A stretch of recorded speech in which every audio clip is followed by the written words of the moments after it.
in Henry's Depot in Sanford as well. But West check out End Trading Company, Celery City Craft. Those are, we've been working with those guys for damn near a decade. Yeah, they're in Sanford, and of course, Salty Sisters in Cocoa Beach. That's Tiffany's Bar and Restaurant. You can check that out. But all of this is listed at tomanddanwateringholes.com.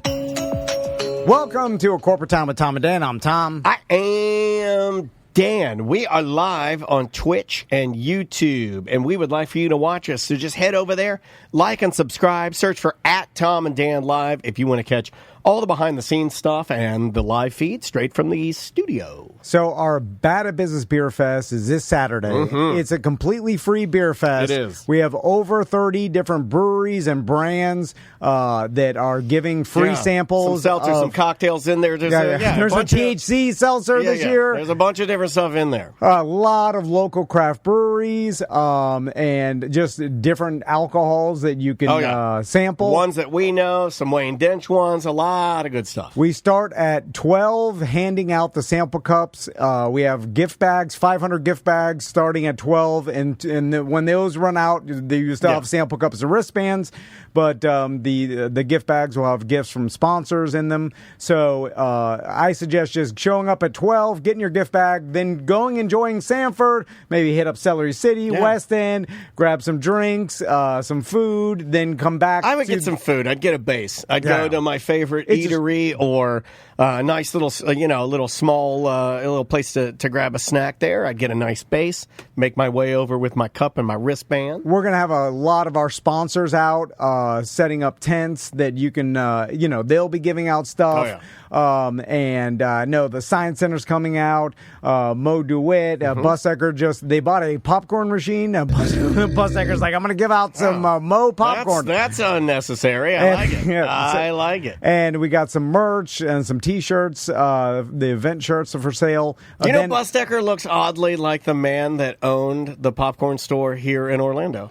Oh, the little nerdy white guy? The nerdy white guy that owned Colonel Encore. Yeah. Well, now I can't say what his wife looked like. You can. Oh, sorry. So I think they're still online, those people. Also, at 2 p.m., we've got a live band. We do. The Silver Linings Band. Yeah, the Silver Lining Band is, they're good, man. And they do, like, their brand of covers where they kind of do, it's almost like a playlist.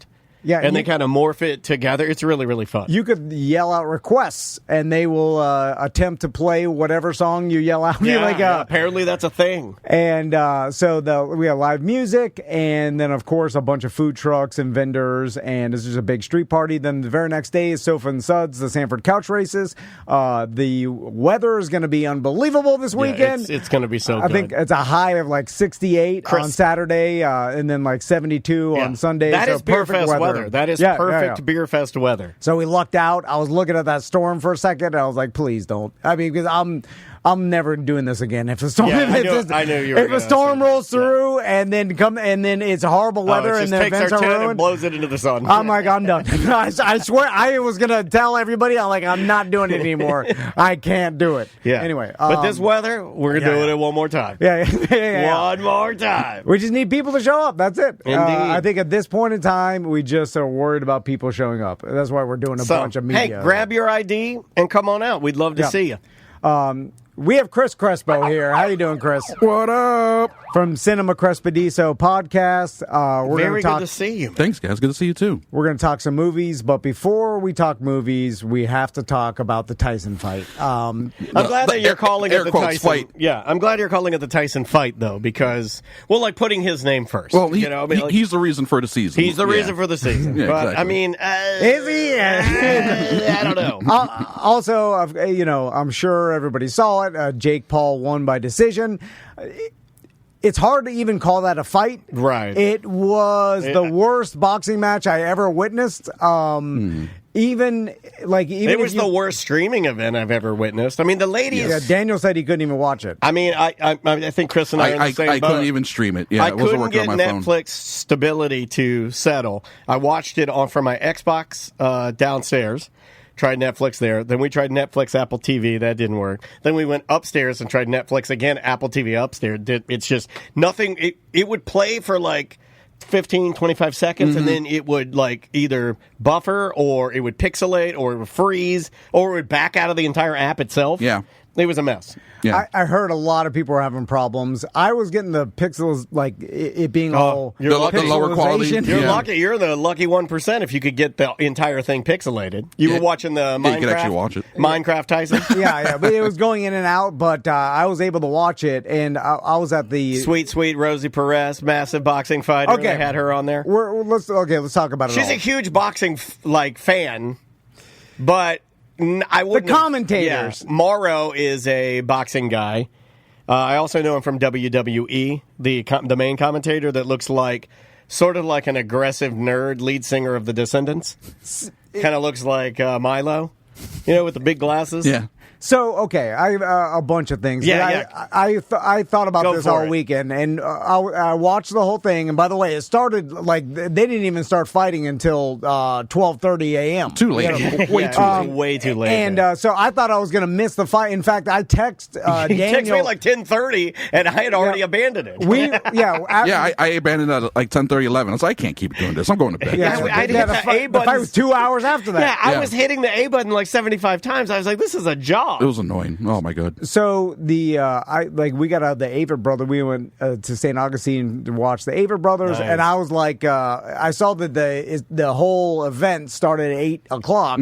So we got out at 10, and then we went to Mellow Mushroom after, and then I was texting Daniel like, what happened to the fight? I couldn't see, and then I saw that it didn't even started yet. Yeah. Like Tyson is like hours away. Yeah. And I was probably already talking to my wife. I was I was already ready for bed, man. So and the fight before, it's funny because when we got back to the hotel room, we left the kids at the hotel, and then we turned on Netflix, and it was spotty, but it played for us. Nice. But they had that the female fight before the Tyson fight. Yeah, well, they also had that other fight, which was like a Middle Eastern influencer versus it was like two influencers from like India. I think they were trying to sort of capitalize on that huge, Indian population. The billions. And they had these two yeah. Indian influencers. I mean, that fight was literally a nothing. The girl fight was good, and we were watching it, but again, it hold for like 40 seconds and then dump us out. Yeah. And so that fight, I mean, it's funny because my sons ended up watching the Tyson fight. Oh, cool. And I kept telling them, I'm like, this is not boxing, kids. I'm like, the fight you saw before this, that was boxing. That was a real boxing. I mean, where their blood, because I mean I forgot the Irish fighter's name that she won the fight, even though it looked like the Puerto Rican girl actually won the fight, and they gave it to the Irish lady. Yeah, anyway, a lot of people complained about that. Her ears were bleeding during the fight.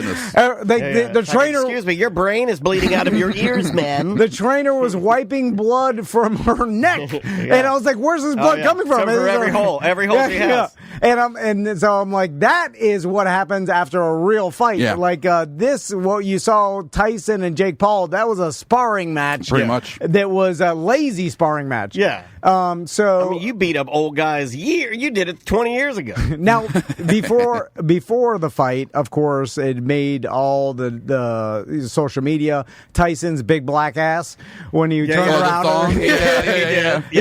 He's wearing the. We got the slap it weigh-in too. Remember, everybody's like, he slapped him. He's gonna kill him now. And then we saw his big black ass. And so when that happened, a lot smoother than my ass for his age. His age, yeah. I will give him an award for a very smooth old man ass. Now that's still bulldoggy though. I forgot what that like boxing jockstrap is called, but it's got the it's basically I think maybe it's just called the boxing jockstrap. He grabbed his pecker and like shook it at everyone. During the weigh-in. Oh, Maisie saw that too. Maisie goes, what is he doing? I'm like, he's shaking his pecker. So it's a Michael Jackson tribute. Yeah, you can't do that. When Tyson did that, I was like, oh, he is well aware that he's got the boxing jockstrap on, his ass is exposed. Like, he's doing this for comedy. Sure. But then I was for like... attention. 100% I thought he did it on purpose, right? Yeah. Because he's, no matter what, even like as he's dying, he's still a sports jock. And those guys love walking around naked, right? Especially all of them. When you're cut like he is now. Yeah, I think he's in the best shape of his life, I think everybody, girls and guys, I think that's a sportsman thing. I think once you've worked to a point Tom's there now. If Tom now wants to show his, he wants to strip down and shake it at and us, humiliate us with his body. No. And I'd have to sit here and take it. Like, all right, you win, buddy. We would have to take it. I never ran a marathon. I'm sorry. So, a couple things. I saw a lot of people are like, this, Tyson's old man. Like, he's not that old. No. And based on his training videos, which obviously the whole internet's talking about, like, look at his training videos and watch the fight. Yeah. Why is it so different? Completely different. And so then everybody's like, oh, well, this was rigged. This was, which we talked about. There's scripted. God, everything's rigged these days, right? But I don't think it was scripted because this would be a horrible script. So right. Yeah, it's a terrible ending. Well, it's not scripted. They have to improv it. They just know, like, we got to go to distance. Don't knock each other out. Yeah, but guess who's not a good actor? Tyson. Neither of them. Right? Yeah. He didn't seem...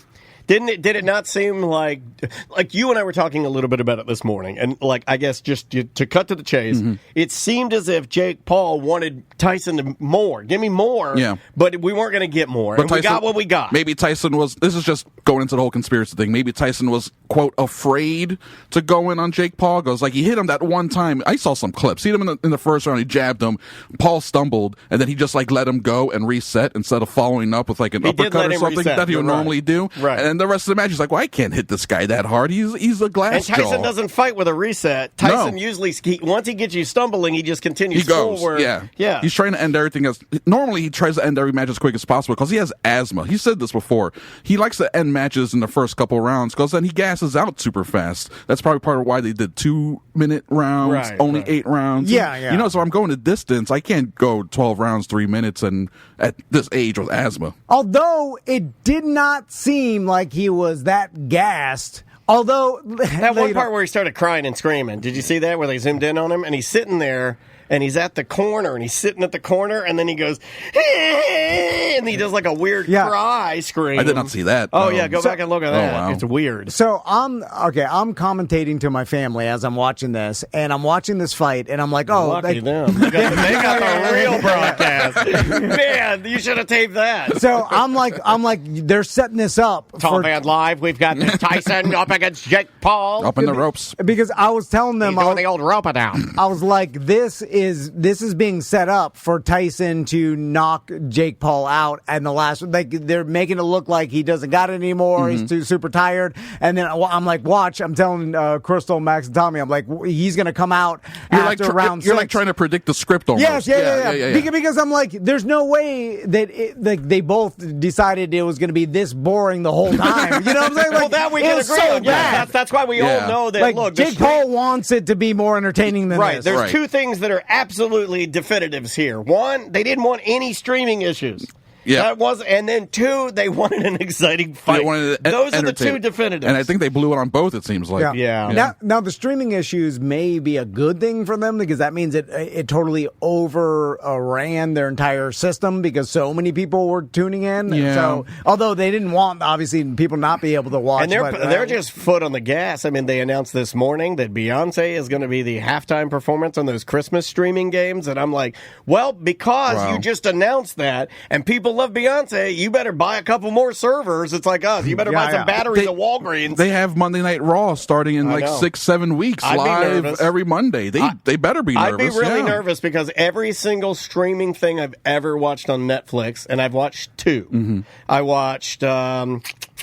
I watched immediately following when we thought he was going to do a big thing about the slap, Chris Rock. The Chris Rock, that was terrible. I watched that, not good. And then they've done other stuff with their shows. They do live stuff. It's always bad. The Tom Brady roast was live. But those went off, at least live streaming-wise, went off without a hitch, I feel like. So I guess the interest in this was so much more than those events, which is very interesting. What were the boys thinking? I'd be interested to think, like what is boxing to them? Were they like, oh, this is like, or do they not? They were horrified by the female fight before because that lady had a giant gash in her eyebrow. It was pretty bloody. I mean, you could see the fat in her forehead. It was split open, like fat forehead, an inch thick, and they were like, I can't look at that. And I'm like, that's she got headbutted. I mean, this is real fighting. And so that's why I was trying to explain, like, what Tyson and Jake Paul did. This is like sparring. sparring. Yeah. This is not like they both obviously are not out to knock each other out or like go at each other 100%. You could see that Tyson held himself back. Yeah. It was totally obvious. Like it was no way for him to hide that. Everybody watched it. And then he's been under the microscope as a boxer for too long for us to not know how he boxes. That's right? true. Yeah. Look, I'm just saying of all boxers, he's one we know how they box. Yeah, he's like the most popular boxer for the last 30, 40 years. It's like, And they released training videos of him at this age, and he was obviously super fast. Fast and strong. Way faster than he appeared Well, in this you brought it thing. up this morning. He has to want it. And he didn't want to. It was apparent he didn't care about that night. So this is what here's my prediction on what I think happened. I think they went into this, and Jake Paul knew that Tyson was wavering whether he even wanted to do this. He probably knew it from the beginning. Anymore. You don't have the animal. Yeah, and then I think that Although the interview with that little girl he did before the fight was pretty awesome. That was a great interview. They were obviously incentivized to make the fight last as long as possible, right? Like we could tell by them not trying that hard. Well said. And I also think that Jake Paul wanted Tyson to go way harder. I do too. And at the end of the fight, because it's better for him. You don't want to be the guy that had a fight with Tyson and Tyson didn't do nothing, and you just stood there and took a payday. No one that watched that fight thinks that Jake Paul is a badass boxer or a legitimate boxer. His record is BS. Maybe that's what was Tyson's thing. Maybe that's his way out. Right? I get the $20 million. I don't put my heart into it. Well, Tyson got 10. Jake Paul's got the 20. Oh, I thought it was 40 and 20 was the numbers. I heard it was 40 for Jake, 20 for Tyson. Either way, they both got paid a lot of money. A ridiculous amount of money for a exhibition that wasn't even good. Not even a good exhibition. No. The Rocky Thunderlips fight in Rocky 3 was better than this fight.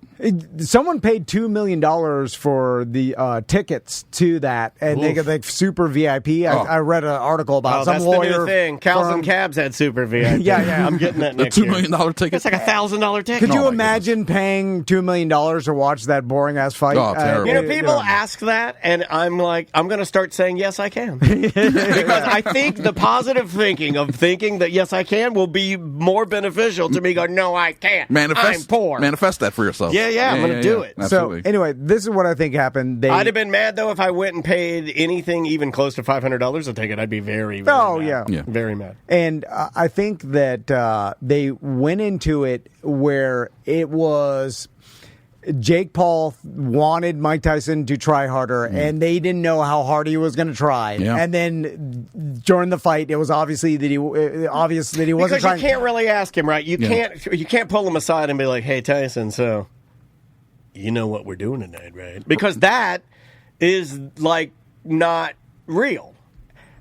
Right? They make the agreement in a way without making the agreement out loud. It's the old Hulk Hogan, Andre the Giant. Yeah. Like, is he going to drop the belt? We won't know until he drops the belt. Yeah, right. I think it's that. It happens in the ring. Yeah. Will Tyson let me knock him out, or will he knock me out? You won't know until you get in there.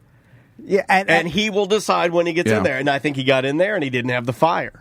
And I was like watching the fight. I was like, this last round, Tyson's going to come out hard and it's going to end like did you tell WWE. The boys that? Because I would have thought that too. I would have thought and then I'm like, watch this. He's waiting. And then as time was going by, I'm like, 1 minute left. He's still not doing anything. He's not doing anything. And then with 10 seconds left of the fight, they just stopped, and then Paul starts bowing to him, and Tyson's like, hey, she's smiling. It was stupid. And I'm like... It was like they gave up way too early. And it was like, you didn't even pretend to really want to try to win or, like, give the audience anything. It was like they completely gave up at the end. And guess what? We'll be right back there next time they do it. I don't know. I think. You think this did this change people? Because this is, I saw a lot of people saying no more. I'm done with this. None of the fake fighting. We're done with it. Well, who does Jake Paul have to fight next that could draw any sort of interest outside of? I mean, he's gonna have to start really fighting. He has to fight real boxers. Last time he fought a real boxer, he lost. So he called out Conor McGregor for an MMA fight. Although McGregor will never fight him, the guy's 100 pounds more than McGregor. He's like half the size of him. Oh my God.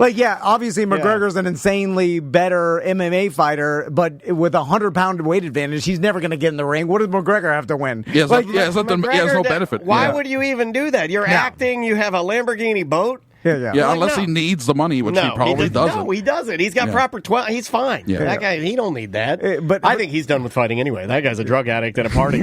All he wants to do is, like, if you read any of the news stories about Conor McGregor and how puffy his face is, they think that guy's got a serious party problem. Like, he's like not with his family a lot, and then you'll catch videos of him, and he's he's fist pumping. You just sit around waiting for Roadhouse 2 to get greenlit so you get more drug money. Dancing around Europe. Oh, man. Well, I mean, it's a great life, but it's not. If you can live it. Yeah. I mean, it's not healthy for you. Anyway, the fight was super disappointing. I'm sorry, man. At least you got to see it. Sorry, man. Well, no, at least you got to see it. You know what I mean? Like, I wanted to see it. Yeah, I was looking forward to it. I wanted to watch it. I like being a part of those, like, spectacles and stuff like that. Exactly. I grew up a Tyson fan. I mean, it was nostalgia. It worked on me. You know, I tuned in for Tyson. Was it immediately available for streaming? Probably the next day. The next day it was. Yeah. The next day when I woke up, it was still on Netflix when I came down. I looked at it, and it was up there. Yeah. And it was number one. You know, like, you could go in there, and I'm sure that they went in and made it look good so you could watch it. But there was really nothing to watch. So yeah, what a bummer. Want to talk some movies, buddy? Yeah, let's talk some movies. Hangover, Mike Tyson. That's all I got. Oh, yeah, I forgot about that. That's when he was fat, too. Tigers hate cinnamon or pepper. Whatever. Yeah, whatever. Something about tigers. Dumb. And then he did In the Air Tonight, whatever. Yeah. So at this point in time, there's a lot of, and they still release a lot of, like, I guess, blockbuster or Academy Award bigger movies this time because it's closer to the Academy Award, so they're hoping that it's fresh in people's mind, right? Absolutely. They typically try to release any movie that might have a chance at Oscars would typically be October or later because voting for the Academy starts in January. Nominations announced shortly after that. So you see a lot of movies come out like December. They'll even do limited release Christmas in New York and L.A. because that's where majority of your voters are. Right. And then the rest of the country doesn't even get the movie until mid-January. That happens sometimes. But yeah, so there are still a handful of movies, both hoping to make a lot of money from the holidays, Thanksgiving and Christmas, and then also hoping to get that Oscar bump early next year, and then the movie make money, a little longer, home video, rental, stuff like that. Yeah. So, are there any movies that that you could see, like, oh, they're doing this because this could potentially be an Academy Award? Absolutely, sure. Okay. Absolutely. I mean, a big one is coming out this weekend is Wicked. That's both. Okay. They're both looking to make a ton of money and win awards. I can see it already being nominated for all sorts of technical awards, costuming, production design, music. People stuff that like I care about. Smart people that know movies and maybe people that we know about that work at Universal have seen advanced copies of this because of what they do, and they are saying, holy smokes, it's good. Yeah. Like, I have a feeling. Really, like, make you cry good. I have a feeling Universal is big on Wicked. They get to see the movie first. I think they're big on it because they open up this whole Wicked experience thing over at Universal Studios where you walk in and they have costumes and props there and they're selling all sorts of Wicked merchandise. I think they're confident that's going to do well, that people are going to like it, and that it'll be a cash cow for them where maybe for Epic Universe, which is opening next year, it's huge, but they have a lot of open space still there to use, that they might open an Emerald City or a Land of Oz type thing expansion at Epic Universe eventually, because if they have the rights to Wicked and all that stuff, and it's a big movie, which they're planning on it being, then why not utilize it even more money-wise? You have the Yellow Brick Road, go into the Emerald City and all that. It's easy. It'd be easy to turn that into a theme park. It would be, and it would be. It's almost like it made itself a theme park. Almost, it's designed. You got the design there. You got the flying monkeys. Something and stuff. that made me very proud this weekend. Walking through Target, and I'm like looking at all the wicketing. All of the. I was going to say marketing. All the marketing for Wicked on everything, and there are like Wicked Oreos, or something. And I looked at it, I'm like, oh, look at that. That's Ariana Grande. And my daughter looks at me and goes, no, it's not. And I'm like, yeah, that's Ariana Grande. She's like, no, that is Glinda. And I'm like, no, that's played by Ariana Grande. And she's like, I didn't know that. I was like, okay, thank God.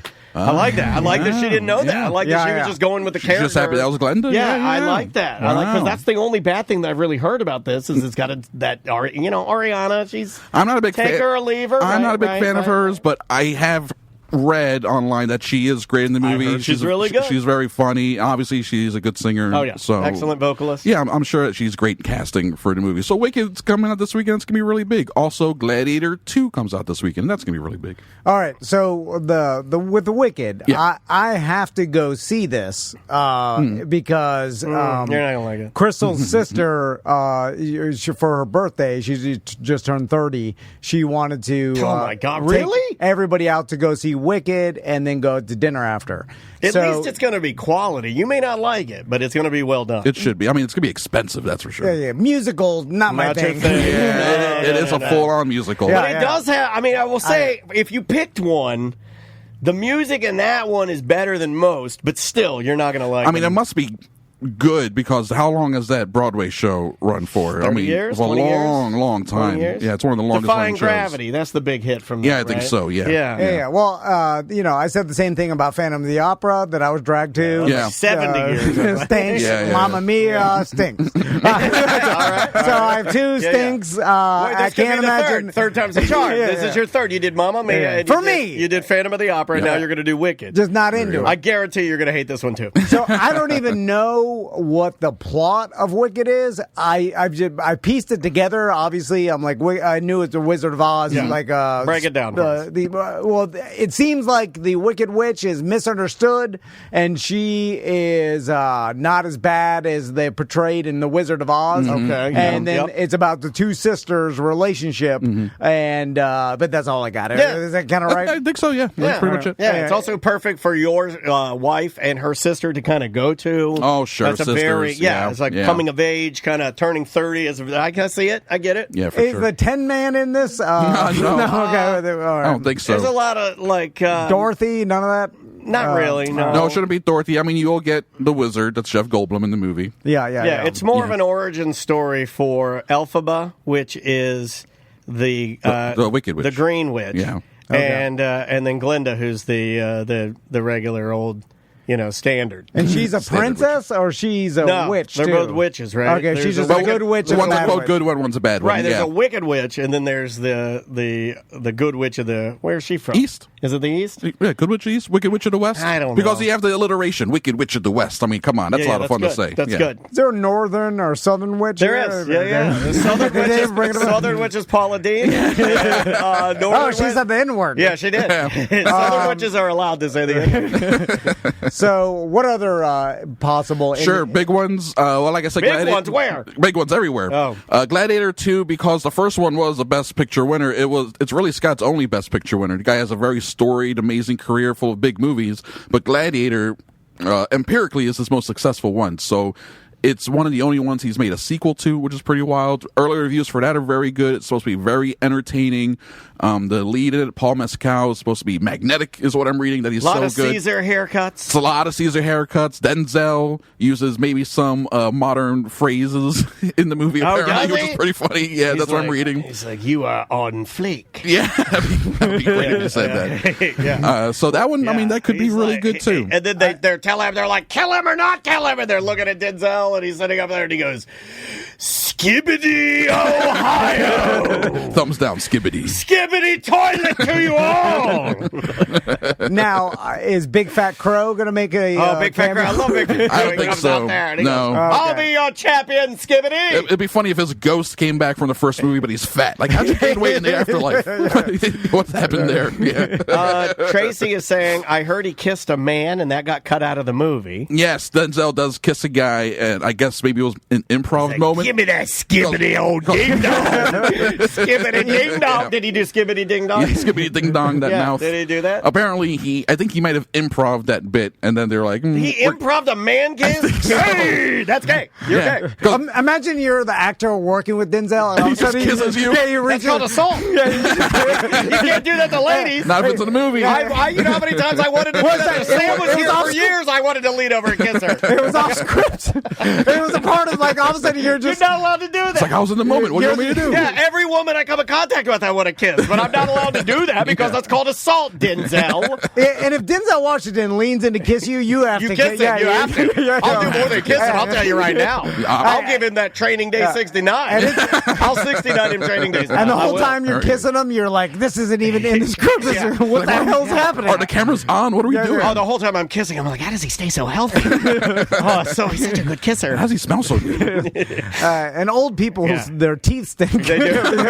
No matter what, they're a little no matter bit what, rotted. the floss can't fight the floss. Can't fight the floss. You're in your 60s. Your life of your teeth can't last no matter that long. what, you have a stinky mouth. He's like 70. Yeah, he's like 70. 70-year-old teeth. Yeah. Oh my God! Think about most politicians' mouths smell like bungholes. Bungholes and Zin packs. Because they're old. Like you were supposed to die at 30. That's a human life. Seriously. Can we take a quick break? I need to go change the Zen pouch in my foreskin. I have a Zen pouch in my foreskin. Every show I do a fresh one. That's where it absorbs the fastest. Yeah, they said that I'll get some irritation down there, but I have yet to see it. That's the reverse boofing. Any other movies, Chris? Another big one that's going to be for they think it's going to be an awards contender, hence the Christmas release date. It's a movie called A Complete Unknown, and it's a Bob Dylan biopic. All right. Hold on. I have a beef with this movie. Okay. This is perfect. This is Timothy Chalamet Ding Dong. Timothée Chalamet. Yeah, yes. this is Chalamet, and they're saying that he worked for 5 years with a harmonica coach. No way. To Really? learn how to learn harmonica, and I call straight BS mega BS. That possible. 5 years? You No worked way. 5 years to know harmonica coach. He was barely working 5 years Chalamet, ago. you're 5 years old 5 years ago. Yeah, it's Chalamet. crazy. He's Yeah. lying to us, right? That sounds. I read this on Friday and I printed it out.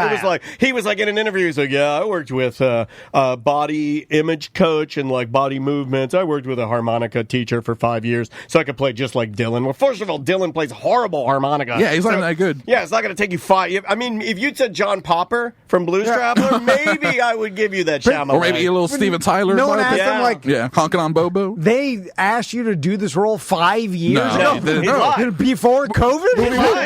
It wasn't even a project back then. Yeah. Straight up lie. That's a weird quote from I'm the saying. calling him out. But the marketing does look good. Marketing looks good. James Mangold is a pretty good director. And musical biopics do well. Actually, the director is the same guy who did the Johnny Cash one like 15 years ago with Joaquin Phoenix. That won all sorts of awards. Joaquin Phoenix got Best Actor. So it's kind of a no-brainer for the money people, for the purse holders, to be like, yeah, we'll let this guy make another biopic of a 60s musician that, people of a certain age love. Oh, I just thought of a meme. You could do Joaquin Phoenix and then running. Write that down. Write that down. I'm going to do that. That's what I'm going to work on later today. Because that's where the money's at, not this stupid podcast. I just dress like a runner, cleft palate. Perfect. Running Phoenix. Yeah. So what's up with Bob Dylan and the fact that I feel like people either love him, like really are obsessed with Bob Dylan's music, or completely disinterested. Yeah. And it's not like they're songwriter. Like, to my songwriter friends, people look at him and they're like, "Oh my God, he just had that way of being able to tell a story that other people can't do." I honestly, is it folk music? It is. Okay. Started out as for sure. I don't see it. I'm not anti Bob Dylan.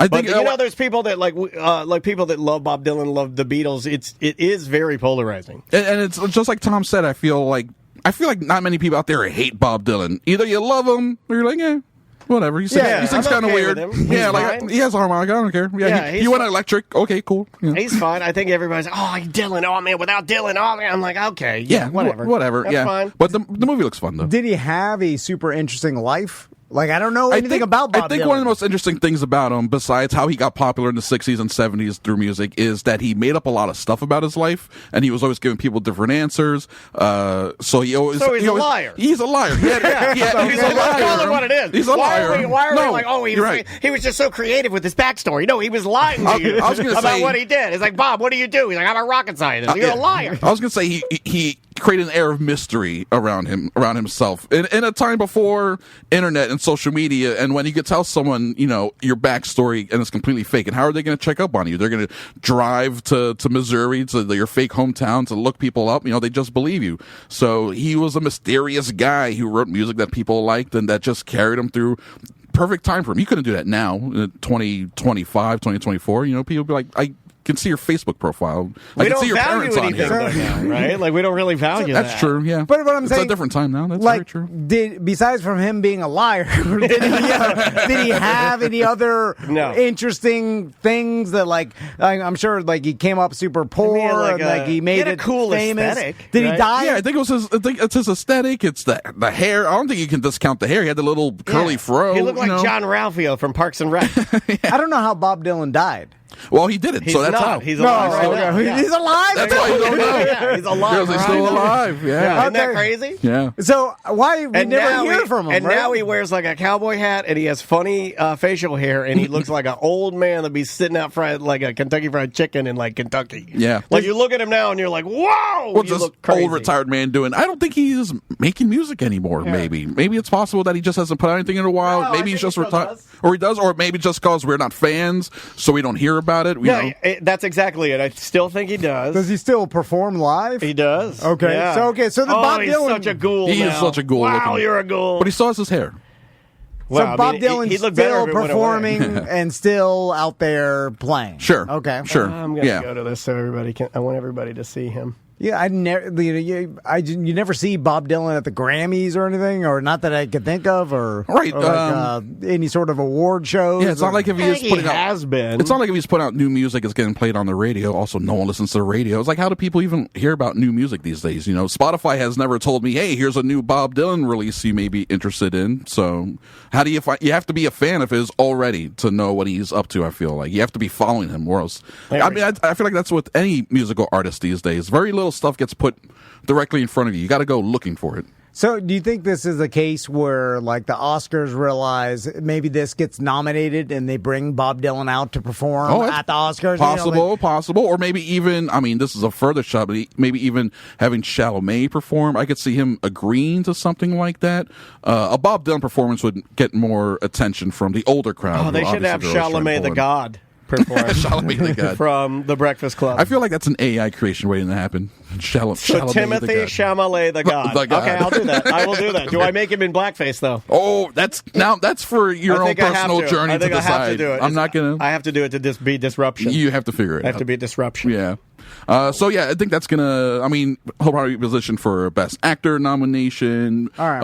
I think Music stuff. That's what they're gunning for with the. That's why we're getting all of these horrible, articles about like the body language coach, the 5 years with the harmonica teacher. You know what I mean? They're building the case. Absolutely. Yeah. They're building the case. Look how hard this guy worked. Yeah. And I like to say this, as often as possible when it comes to Academy Awards.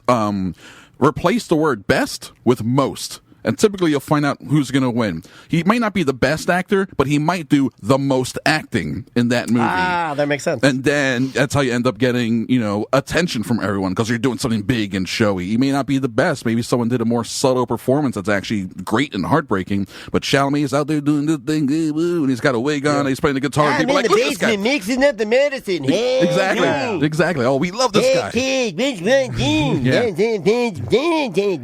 I can do that. Yeah, Chalamet's here. That's incredible. I'm Chalamet. There you go. You did it. I'm Chalamet the Dan. You're Chalamet the God. It is easier to impersonate a ridiculous character. A ridiculous who's voice, over yeah. the top, Sure. than something subtle. Yeah, absolutely. Like, like if it's a nuance, it's gonna. Yeah, it's way almost harder. Super hard to do that. Absolutely. Can we rewind just for a second because we didn't touch on this? I think with you, unless my memory is absolutely horrible.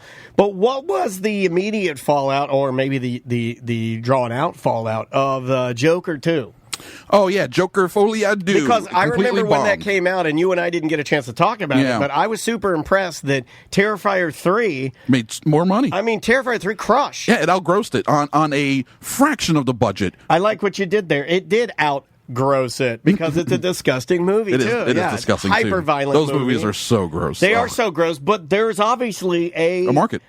There's so much money there. That was the number one movie talked about the week of Joker 2. Yeah. All of my friends were only talking about Terrifier 3. Apparently there's some sort of bathtub scene that's extremely gross in that movie that everyone was talking about. No one mentioned nothing. It's a shower from Joker. scene. A shower scene? Yeah, Okay, it's a there you shower. go. They It's gross. put a chainsaw on. and you know what? Yeah. Oh, I thought you could. That's clinical. Yeah, no, he said it was medical. He's all medical terms there. Fully medical. We got a chainsaw anus in here. It was a You say it that way. You can't say the end part. No, Joker fully ad do. What went wrong with that? They made the movie that no one wanted to see. They made the movie that was just relitigating the plot of the first one. It's a courtroom drama, and the musical sequences I think aren't even that great. You know, they're old show tunes that no one even remembers anymore. Lady Gaga wasn't even given as much of a platform that we're used to seeing her sing and perform in. So I think just word got out really fast. This movie is not what anyone wants, and it bombed horribly. The first movie made $1 billion. This one, domestically, I don't even know if it made $50 million here in North America. I mean, it did. That's so crazy. It did terrible. Yeah, it absolutely insane to have the drop off is movie. wild. I had so many people telling me, "Oh, the original, the first Joker." They were like, "Oh, this is DC's back, baby." Yeah, but people were. I was one of those people. But I think DC's back at this point because they're doing really well. And maybe 2 years later, all new management, all the movies since then bombed. The Flash bombed, Aquaman 2 bombed. All those movies bombed, and now they have new people in charge here making all new movies that we're waiting to come out next year. Have you seen Terrifier 3? I have not. I've only seen clips of some of the Terrifiers. Have you seen Red 1? No, not yet. I want to see Red 1. That just came out this weekend, so I think I might go see that. It looks like such a turd, but I'm very fascinated. I was going to bring my son to go fun, see that. It looks like it's going to be a turd. The Rock, it's Chris Evans. Stupid. My girlfriend wants to go see. He calls it Chris Evans. He's not in that many movies lately, especially movies in theaters. For some reason, he's stuck in the streaming world, which is strange because he's Captain America. He's America's ass. People love him, but all the movies he does are like going straight to Apple or whatever, straight to Netflix, and then you watch them and they kind of stink. Like, what's this guy needs to fire his agent? But the Red One came out in theaters. He got paid for it, so hopefully, we'll see more of him. I like Chris Evans. I think it's good. Yeah. Although he's kind of just a boring white dude. Yeah, we got a lot of those. Well, he's one of the least boring of the boring white dudes, maybe. Yeah. What about the Chris's? What about the best Christmas pageant ever? That looks cute. That looks like it's obviously like a faith-based type of movie. It does seem faith-based, but I Googled it, and they're demanding. They're like, no, it's not a Christian movie, but it's based off of a book from 1972 of the same name, but it's like a... It did look. It's got Pete Holmes, and it has Pete Holmes, and then I forget the blonde redhead that I like. It's got her Judy Gold, Judy Greer. Judy Greer. Yeah, she's fantastic. She's great. Yeah. It looks good, but it does look like something my mom would have watched on Hallmark. 100%. It looks like an expensive Hallmark movie, like a Hallmark movie that might be kind of good. I'm saying kind of good. But yeah, they don't make too many movies like this. Just a straight up Christmas movie with like a nice message of being kind to people. Chat room is saying it is 100% a Christian movie. Fully. I mean, the trailer makes it seem like such a Christian film. Which is weird because why would Pete Holmes be in there? Like, is he? Pete Holmes grew up Christian. He was a child preacher, I believe. Okay, I didn't know that. He had a hardcore Christian background that he has kind of wrestled with in his adult life. I listen to a bunch of his podcasts, so he talks about religion a lot.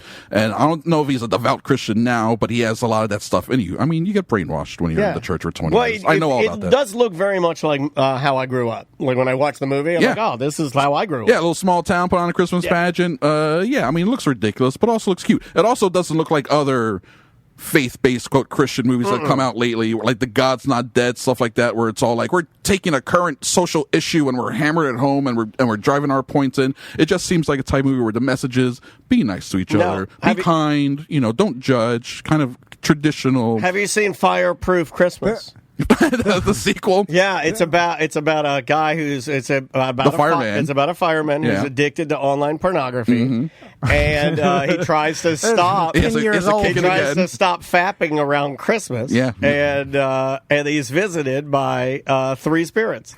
The fapping spirits of past. The fapping goes to fapping past. Is there any other Christmas movies that are coming out that are like? You mean like holiday themed? Yeah, I think that's the only one. You like Christmas movies? I love them.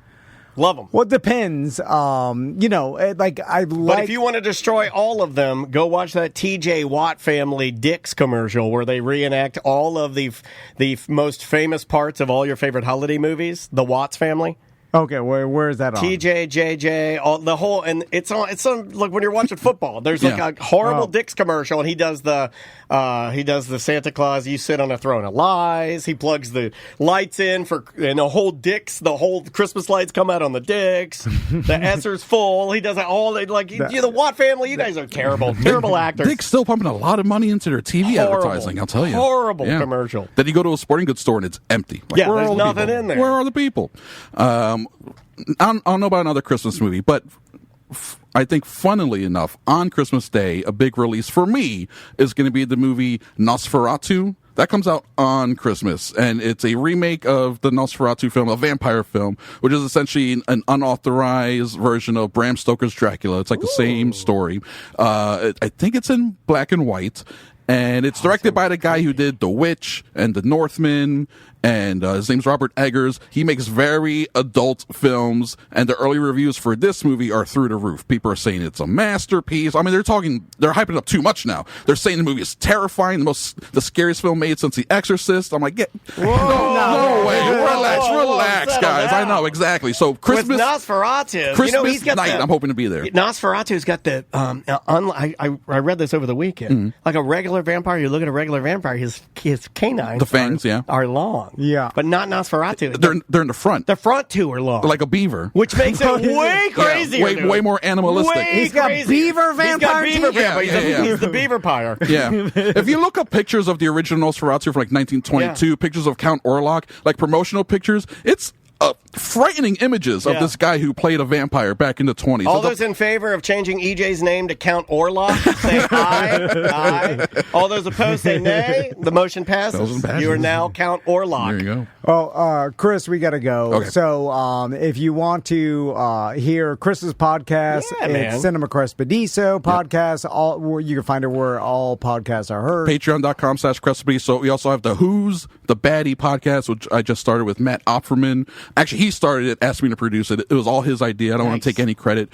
It's another movie podcast with a very specific angle, examining movies from the bad guy's perspective. Who's the real bad guy of the movie? We have 2 episodes out now, new episodes every Wednesday. Who's the Baddie? Just look it up. It'll come right up. Yep, Who's the Baddie? Great show. Really good show. Highly recommended. Appreciate it. Yeah. You invited me to do that in the next couple of weeks. So I'm trying to figure out what movie. I already got mine. I'm thinking about going Shawshank. Oh. And, you should, I think you have to. Yeah. That's a good one. Good choice for a baddie. Yeah. And, fun.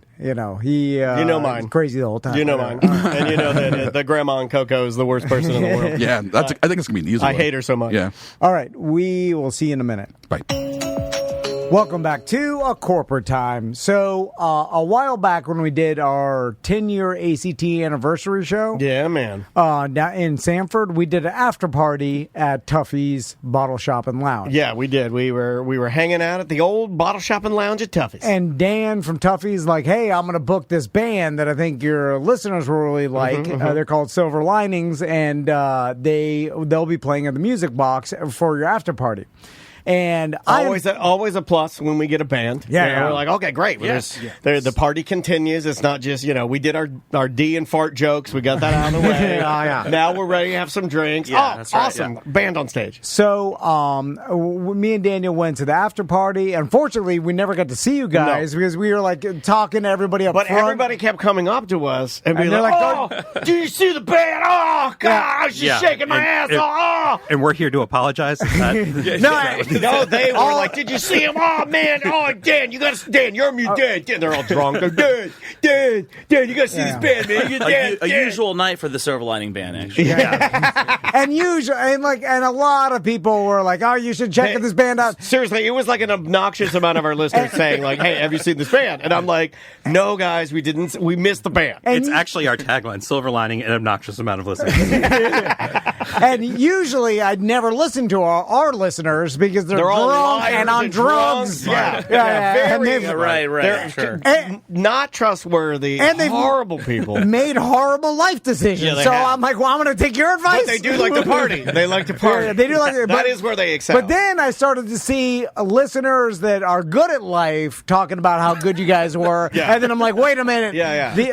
These We've usually they're women. We've got layers of listeners. Our male listeners are, stereotypically horrible life. Just drunk fat idiots. But the women are better, and then some of the women are high up executives and stuff. I don't know why they listen to the show. Career women. And then they were saying, like, oh, this band was awesome. Like, it was one of the best bands I've seen in a while. True. So I contacted Dan from Toughies. I was so impressed that he did it the Monday after the whatever we did, because I remember I walked in and you're like, you were ready to go. And I was like, we need to book a band for our Bad at Business Beer Fest happening November 23rd, because we always have a live band for our beer fest. It's a street party. And then so I contacted Dan, then contacted James, and then worked it out, and they'll be playing our beer fest this year. Hey. Silver Linings. Right. So thank you guys. You guys get a blast. Sorry, I do the longest intros in the business. And then you pepper in my siren, and you got a really weird scenario. It was long enough for the Quaaludes to hit. Yeah, this guy knows. This intro could actually go the whole segment. I could keep going. We could get to the end and then be like, thanks for coming, guys. Yeah. Is this a bad time to mention that we only know 2 songs? No, that's fine. Those are.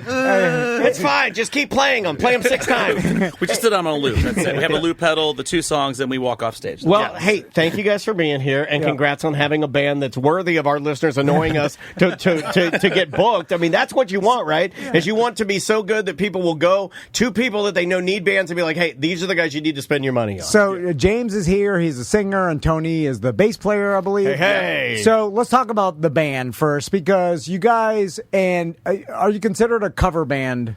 Yeah, Okay. pretty much, yeah. Because that's why the BDMs and listeners liked it so much. They were like, they played every hit song we wanted them to play. Correct.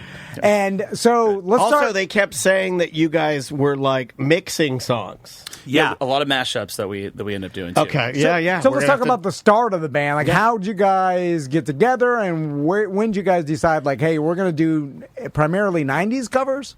Well, I mean, it really kind of goes all over the place. Okay. I mean, as far as 90s, I mean, we kind of all grew up, in the 90s, so we might be a little biased on that. I'm the so- old man of the group, so yes. Oh, you're the old man? And you're not old. I mean, 40. So 40. All right. Okay, well, that's I'm Not 42. I'm about to turn 43. And your voice just cracked when you said that. Because you know what? 42. Start checking IDs here. Yeah, I'm 42, I promise. You know what it is? I forgot how old I was for a second because I started to say 42. That's how I know it's real. Yeah. That is how you know it's real. When you get in mid I don't even think of it anymore. I call myself 50. I'm 48. I've been calling myself 50 for the last year. You might as well. I know, right? I think, I think I only know 40 because it's an easy one, and then after that, Yeah, it's exactly. it's all the same. Dude, Once you hit 40, it's all the same. But anyway, old guys. Once the lower back pain starts kicking in. Oh my God! I need 2 hip replacements. I'm actually in better shape than I am now than I was in my 20s. You were. So. That's why your voice No, cracked. I'm not bragging. That's why your voice cracked. You're dialing back the age. I'm joking. Also, I shouldn't say this, but Penis doesn't the work. PP doesn't. Yeah, we both have erectile dysfunction. But there's chewing things for this now. Yeah. We actually brought you some party we can see it right now.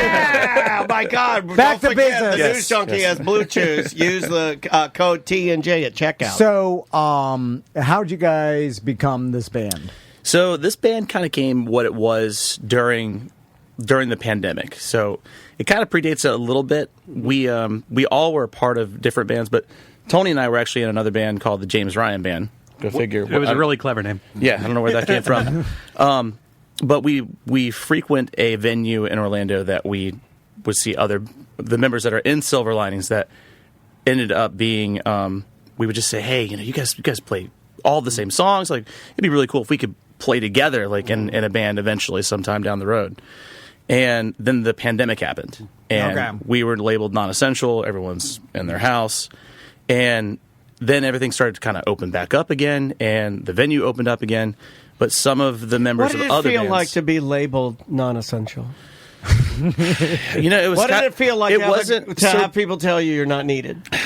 I found it validating because I've always felt myself not needed, and I was glad that the rest of the world also saw that. Yes, me too. I was like, I am absolutely. Finally, they got my label correct. A lot of pressure off the shoulders too. It's like, finally, stop expecting things. Yeah, exactly. Yeah. But stay home with my dog. But now. it did force you guys maybe to slow down a second and take a look at what was around you. Yes, right? Yeah. and we were one of those bands that it's like, well, if we can't leave the house, we ended up, Mike, our drummer, he pieced together this really cool thing where we would all record, record guitar, I would record guitar in my house and sing.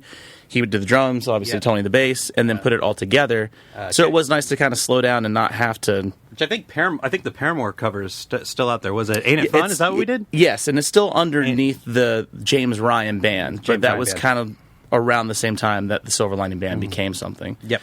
And then basically we would kind of pick different members from all the other bands, and then they became the Silver Lining Band. Okay. Were you able to use the pandemic and then the idea of facing the internet, putting out like covers, still honing your craft, still practicing, doing whatever you're doing, but were you able to use that almost as like market research as to whether or not this band would be something you wanted to continue as a real musical vehicle? Or it honestly it was finally everything. It sounds corny. The name, the Silver Lining Band, came from, well, this year is kind of crap because everything shut down. But the silver lining of it was we finally get to play music together. So everybody kind of came in, and from that energy, it was just us like, hey, are we available for this date? And we would just go out and play it. And people said, hey, you don't suck. So that kind of was the fuel. It's like, here we are. Silver Lining Band. They don't suck. How do you manage the other bands, though? So you've created this one, and this is going well. Do you juggle all of them? Do you because a lot of my musician buddies have so many different projects, and we're not different at all. Gotcha. So, kind of, and we all have different hats. Like Mike Brown, our drummer, like he's got another job in audio and audio design. Nice. Tony, he's got his own job at Universal. I skipped today. Oh, well done. If you could, not play this, like you said, until Monday. Then Not till Monday. Okay, you got it. Yeah. Just in case. You were never here. This question is going to come off insulting, but I promise it's not. I also do this. I have long intros. Is this when you start circling on their body with a grease pencil like Howard Stern did the areas that you don't like? I hope this isn't offensive. But what is your problem? I mean, I promise. He called the shot, if you will. So if I was starting a band, I would think to myself, all right, I could start a band and then write original music that no one will know, and then it is going to be insanely hard to to make the crowd upbeat and stuff because they don't know the song. So to get it out into the atmosphere and it's a lottery ticket. And, who the hell knows? So I think I would go cover. Right, and because then start playing you covers. Want the familiarity of the songs that you're playing. Yes, and because instantly people, just like our listeners did, they're like, "This band is awesome," and all of a sudden you start hearing feedback and stuff, and then maybe kind of work in reverse, then try some of your own music if you even want to go that way. But it's a good way to immediately have a hit with everybody in the audience, at least in the room. I mean, is it selfish in a way that you guys get to play songs maybe that you like? It's a lot of things. It is part of that. It's the music because I do write my own music, and that's a whole other thing. Yeah, I figured all musicians. I knew you guys did. And let's call a spade a spade. It's sad. Do you write sad stuff? So I write sad songs. No, I write sad stuff. I only anything that I write that's original. Oh, you don't want to hear it. It's dark. It's really sad, and I love it, and I love it, and there's a place for that. But I do need to smile at least twice a year. My therapist says.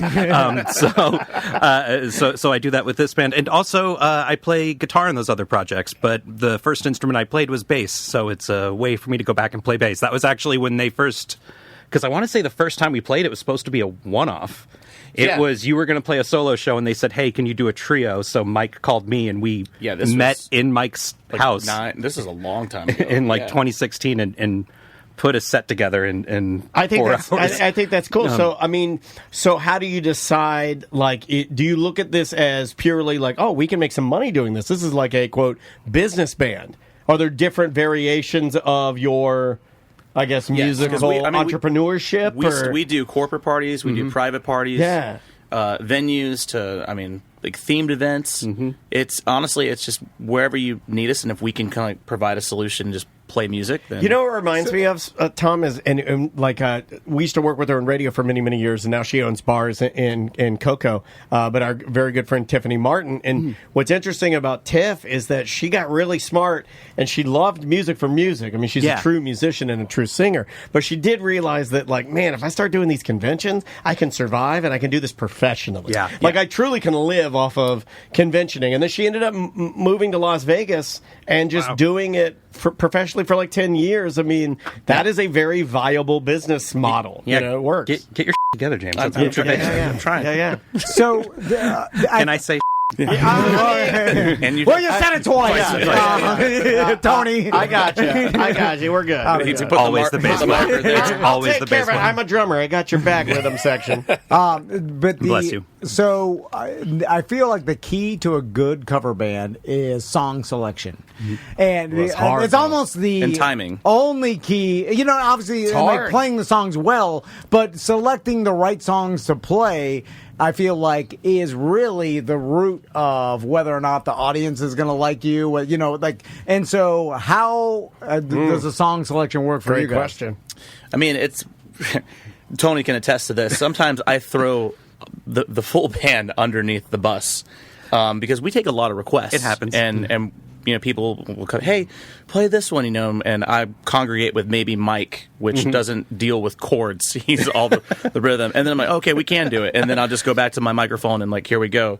And Tony's left to be like, I guess we're doing this. So you guys will wing it sometimes. Yeah. And that's okay. This is the feedback I wanted to hear, because that's kind of what the listeners were saying, is that they felt like the whole show was sort of interactive. Like, I mean, improv almost. I would say that's. I don't want to speak for James, but I'm going to. Yeah, do I think that's kind of our shtick that we have. There's a lot of great corporate cover bands out here, and they kind of have their set list. And it's not that they don't take requests, but it feels like we are the performers on the stage, and you guys are the audience. And I feel like ours is more. It has a front porch quality to it. I like that. And somebody might say, "Hey, can you play this song?" And we're like, I've heard it. Yeah. I'm going to use my iPad, and we're going to look it up and see how it goes. And it's a bit to see how it goes. No, but that's fun. It's exciting for us. Yeah. When it crashes, it's a joke that it crashed. We're all going down. I like that. That's good energy. Like, I've always, he knows I like to wipe my brain clean before we go and do things, and it's just like straight improv, and it's like almost like a tightrope test. Yeah. I'm worse at it now as I age, and you will get worse at it as you age, but it's still super fun to try. Yeah. And to see if you can wing it. I think that goes further too than like Tony was saying. You have like, we're the artists and y'all are the audience. There's no line for that. So We're even just if, buddies. if it's just like a verse and a chorus, I think the effort of just trying to see if we can do it, and even if it does crash and burn, I think that goes further for, well, at least they tried. What else can we throw at them? At its very least, it's authentic. Yeah. At its very least, you guys gave it a shot, and we got to be part of the equation, and you messed it all up. What's the wild? And I gave the suggestion. So that is kind of cool. I'm trying to think what our wildest let's just wing it was, and I think at one point we got asked to play Tom Sawyer.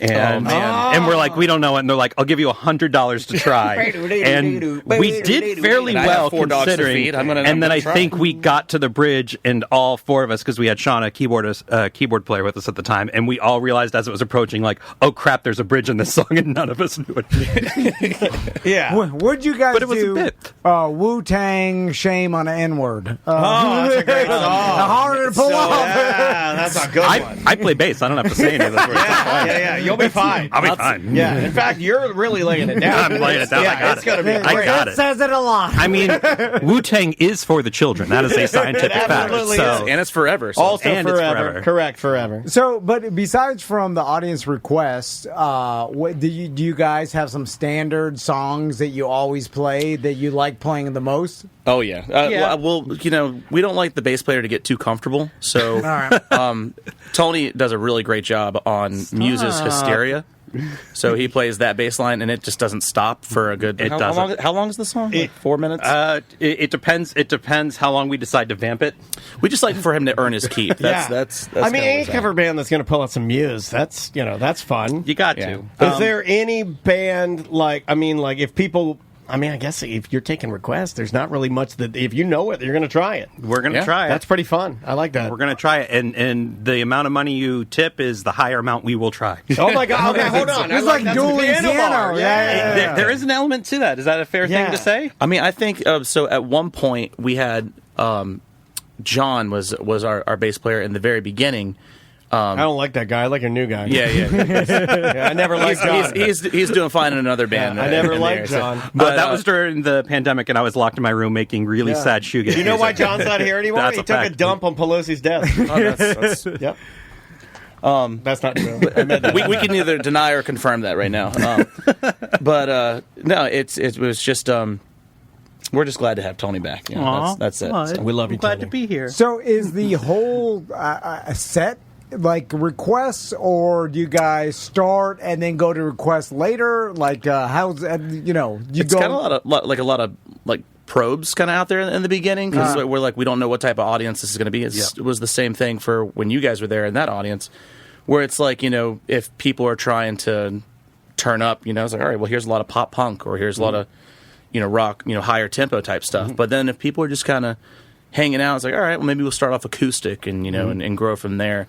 But once something hits, it's like all right, well they really like that. What's another in that same wheelhouse that we can throw out too? So a lot of psychology, kind of comes it's like with you're it. being a DJ as well as playing the music, which is hard. Exactly. That's hard. So how DJs never get any credit for looking at the crowd, and there is an art form to that. And any of the DJs that I know here in town that I've known since the '90s that have been literally looking and surveying a crowd and knowing what songs to play and doing a good job doing them. There is an art form to it and knowing what Very to play. much. Yeah, I could suck the life out of the room. I mean, hands down. I can look at a crowd like, what color are they? I know what music it is.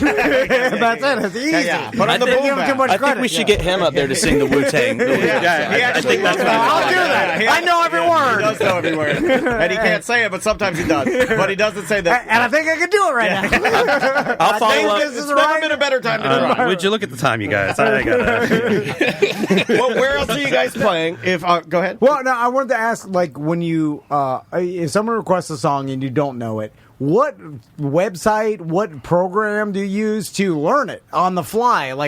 Is there a particular... That's confidential. Okay, so there is something that you guys... I mean, it's not like you're just searching the internet. I mean, watching it. you're like a the same- grandpa. I'm imagining there's an app somewhere. It's the same guitar tab app that everybody uses. Yeah, pretty I much. think you just play go to the guitar, app, you you know what type it in is. Okay, well, I don't know STP that. Vaseline, and Yeah. boom, there you go. And there it it's is. called for what I use. It's called Ultimate Guitar Tabs. Oh, now Okay. you got to pay them. You said the name. Now you gotta pay 'em. I already paid them for the year. I'll cut it out. I'll cut it out. There's no rules anymore, don't worry.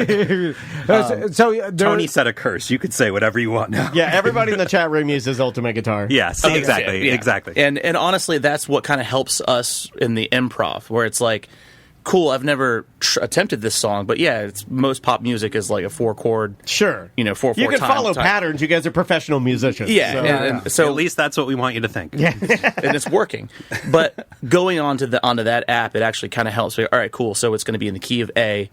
Here's the lyrics, and here's they'll put the chord over top of where it's supposed to transition, and that kind of helps us along. It's like, all right, but then sometimes that whole chord structure or that whole tab is made by someone else, and it's not right. So that's always fun when we're on the fly. Be like, all right, let's give this a try. Yeah. That's not a B minor. All right, Yeah, so- it's just like anything else. always It's the like B there minor. is misinformation B in there. minor. Yeah. There's people that sometimes I'll download tabs and somebody transposed it into something all weird, and I'm like, oh my god, why'd you do that? Yeah. Okay, have Yeah. you guys seen the TikTok or social media videos of they'll bring in a famous drummer from a different band and they'll play the first the Drumeo videos. Yeah, 1 Yeah. minute of a song, and then they'll leave it up to Yes. the professional drummer to fill in the rest of the song with what he thinks should work. Yeah. Right? Yeah. We've seen these videos. pretty damn close, We did with normally. Chad Smith of the Yeah, Chili I was Peppers. just about to say I've seen that one. Chad Smith. They do a lot of them now. And so, and I watch those, we all see them, and what I find fascinating is that the person, now who knows how real that I'm always. No, I think these are vetted because they've showed recently where they'll play a song and the guy will go, I know it, and they'll go we won't Yeah, use yeah. that Yeah. one, we'll skip it. Right. So let's just assume it is real, and I'm shocked by how close the drums are to the original song, right? And that told me, because I'm a non-musician, and you guys probably just knew this already, but I'm saying this for all non-musicians out there. It tells me that somehow in our human brain and a musician's brain, like, they hear what should be played, and that's damn near close to what is actually played. I think it's just patterns. And so, I think it's like I like musicians you'll hear it, and you're hearing patterns that aren't even there, but you can still hear the repetitiveness, the way the bass line moves, the way the melody moves. There's certain tropes that are in every genre of music. So like a blues progression will always be 1 chord, 4 chord, 5 chord all the time. So if it's an E, it'll be E, A, B. That's the blues progression. That's going to be in every blues song. It's tried and true. So you kind of, once you kind of get that feel, and it's same with country has its own tropes, and pop punk has its own tropes, and so on and so on and so forth. That's fascinating to me, because then it's like, I imagine you guys may have someone request a song you guys don't even know, and then all of a sudden you start playing it, and then you probably just stop looking at the guitar tabs and stuff, pattern, because you already know what. That. And then you can just stop looking at it and then damn near finish the song exactly how it's written. And because of that actually brings it back to what we mentioned earlier. That's how the mashups happen. Because usually in real time we'll go like, wait a minute, what's that song by Lenny Kravitz, The Fly? Is that what it's called? Oh, yeah. Fly. I think we were playing live, and I realized in real time that was the same chord progression as Who Will Save Your Soul by Jewel. Oh, my God. That wasn't some genius of composition. That's when I started writing sad music, right after Red. You just like push it in there. You're like, this will work. And you're like, it's funny. It's a bit. Yeah. Well, I mean, even there was I think on the same night that you guys were there at Tuffy's, that we played Friends in Low Places. And instead of me saying, where that whiskey drowns and that beer chases, I said, where that tequila, does it. And then Mike decided to do like a Latin beat, like over top of it. And it changed the feel of the song for just a split second. Where he's that good, where it's like, all right, I'm going to do this for this long. And he listens. That dude listens more than any musician I've ever met. He didn't listen when we asked him to come to this today. No, he didn't. That's why we're looking for a new drummer. He was so good. We loved it. You didn't even watch. Drummers never. You said earlier you didn't. We watch. weren't there, but drummers never listen. I wasn't listening to anything you said there. I was like, you were talking, and I was like, something about a drummer. I was like, I want to yell. So, how many songs do you think you've played throughout the time Silver Linings? Or do you have a set number? You're like, have there been hundreds of different songs? Probably. There are ones that we forget that we know. Quite often. Yeah. And through doing this, do you think you guys have learned just a ridiculous amount of random? Is there one you can't do? Is there one song that you're like, we'll never do that one again? I'm just going to say it for all bands right now, but Freebird. Even if we could do it, gotcha. I don't know if we would. We're not doing it. All 14, I like that. 14 minutes and 37 seconds. It's and really, they only want to hear the guitar solo anyway. Yeah, and then I don't want to disappoint anybody when we get there. I mean, I do love a Die on the Hill. We won't play that though. Yeah, like Angel, like our buddy Angel. Like he won't take requests. He just doesn't. He won't do it. Don't ask him. He won't do it. I mean, fun sidetrack to the whole Freebird thing. I've heard, I've not experienced it. I've heard that if you go to a Bob Dylan show and you shout Freebird, he will stop what he's doing and play Freebird start to finish, instead of playing his own songs. Wow. Yeah, this is like that's like a party trick. That's what I've heard. I like that he's programmed like he can't stop himself. But it's a punishment. It's like, okay, you guys aren't going to hear, you're not going to hear Visions of Johanna now, and it's that guy's fault. Because he requested because I've now had to shorten the set to play. Did you know that? Who's the guy that's the kid actor that's playing Bob Dylan in the movie? Timothy Chalamet? Chalamet? Whatever. Did you know? Yeah. There was a headline yesterday. They said he studied with a harmonica teacher for 5 years. Wow. I don't believe that. 5 years? I don't know. I read the headline and I printed it out because that was the only thing I was going to say about that. I was like, that is a lie. He did not study with a harmonica teacher for 5 years. Well, the harmonica teacher was teaching him Italian. But for a Bob Dylan bioepic, I'm just saying you exaggerated. Didn't know 5 years ago, you exaggerated that. Yeah. That is an exaggeration. That is not. That did not. I mean, now I kind of want to see the movie. I mean, whatever marketing is working. Supposedly, he studied with a harmonica teacher and then a vocal coach, and then also a body language expert, so he could walk and move his shoulders like Bob Dylan. Yeah, That's good. You got the job. You got the job. He's in. You got I it. didn't have to study for 5 years. That almost sounded like Putin. That was like, I like that. It was like, I do not want to be sued. We actually have a show coming up in Russia soon. okay, very good. Let's plug it. So, we'll talk about the Beer Fest. Silver Linings is going to be performing at 2 p.m. at the Bad Business Beer Fest. That's Saturday, November 23rd. Come on out, free event. Bring your photo ID if you want to drink. That's when the sampling starts. Get there early to get a free sample cup, completely free. If you show up there at noon, you'll get we're giving out 500 gift bags of a bunch of gifts from our sponsors. Yeah, totally free again. And just show up between noon and 2 to get your free sample cup, and then you can sample over 30 different breweries and brands. Tons. I was looking at the list earlier. It's going to be a good time. We got a THC seltzer that's out there, which apparently no rules anymore. No rules. I'll just fall asleep. I'll just be laying in the bushes. A lot of our sponsors are going to be out there. Tons of food trucks, and of course we got DJ, then Silver Linings playing, and then music from you guys. And we can't thank you guys enough. We're super excited about it. I hope you guys will be around to see it this time. We will. We'll be announcing. We're obligated for this. I'm gonna look for you to just see you shaking your heads. What like Freebird. What is this? My Freebird. Now we're going to be bringing you guys up on stage and announcing you guys, which I hopefully it's like every once in a while we'll do that move where we announce the band and then we're like, ladies and gentlemen, Silver Linings. No, wait. Do you say the Silver Linings Band or Silver Linings? Which would you prefer? The Silver Lining Band. The Silver Lining Band. And then no S. No S. Okay, well let's get it right. The Silver Lining Band. And we forgot to coordinate with you so that you immediately just start playing, and then all of a sudden you're like, oh god, and then you get up on stage. And that's my favorite. And then Tony's chugging a beer. And then there's like 8 or 9 minutes of you guys like tuning it. Like the drummer's still getting a beer. That's our drummer's worst nightmare. Actually, that happens to us all the time. Where the drummer for the band is in the bathroom, he's taking a poop in the West End. So you have met Mike. And we already announced the band, and then we're like, ladies and gentlemen, the Silver Lining Band, and then we introduce you, and then it's dead silent 12 minutes, and then you start talking. Meanwhile, he hears everything in the bathroom in his hand. While you're pooping. Yeah. He's pooping. You ever sweat wipe? Oh my god, it's so hard to sweat wipe. You're like, oh my god, I gotta get out of here. I gotta get up there. They gotta wash my hands. I got a drum. James, Tony, thanks so much for coming by. Thank you guys. Come on out. It's great. And we'll see you on Saturday, and we'll be right back. Welcome to A Corporate Time with Tom and Dan. I'm Tom. I am Dan.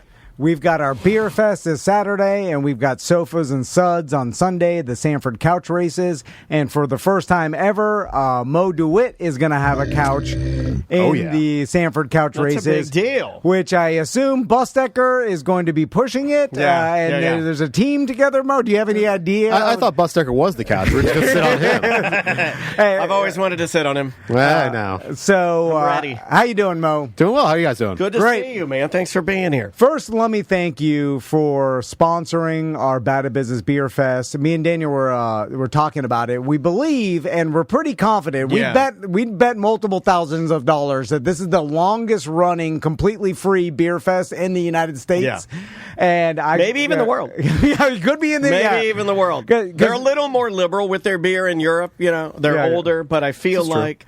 Someone's going to eventually charge something. Yeah. You know what I'm saying? They're not going to just continue to do it look at where we are now. And so this is our 10th year, we believe. We'd have to go back and look, but I think it's the 10th year we've done this. But also in looking, we may find out that it's not. So we're going to go with 10. 9. Yeah. I mean, you've always said the show motto is make alcohol great again. So. Exactly. That is our show motto. But we couldn't do it without you, Mo. And Mo is the presenting sponsor. And honestly, that is really the only reason we could do it, because without a sponsor like Mo, we wouldn't be able to put it together because it is expensive with live band, staging, PA, the staging, a million other things. All the little insurance bits and pieces. It's the little insane. stuff you don't think about that all adds up. Yeah, but absolutely. Just like insurance and this, that, the other thing, the videographers, all of a sudden you're like $10,000. Yeah, it's crazy. Like, what? How quickly? Anyway, so Mo, I know I asked on the BDM page for some law questions. You did. And again, they disappoint. Yeah. At least they're consistent. They can't Did you take want me to anything go serious. through any of them? Or? No, it's all ridiculous. They're all just clowning me, Mo, and just making ridiculous. There is a complete and utter lack of respect on that page for you and I. Like, I don't think your post was, Mo is coming in tomorrow. Anyone have any legal questions that I can ask him for you? If not, don't worry. I have plenty of personal legal questions I can ask, but I can throw in a couple of yours if they're good enough, or I can just ask them myself. Yeah. I mean, fun thing about that post is that's how I found out I was coming into them today. Okay, So- all right.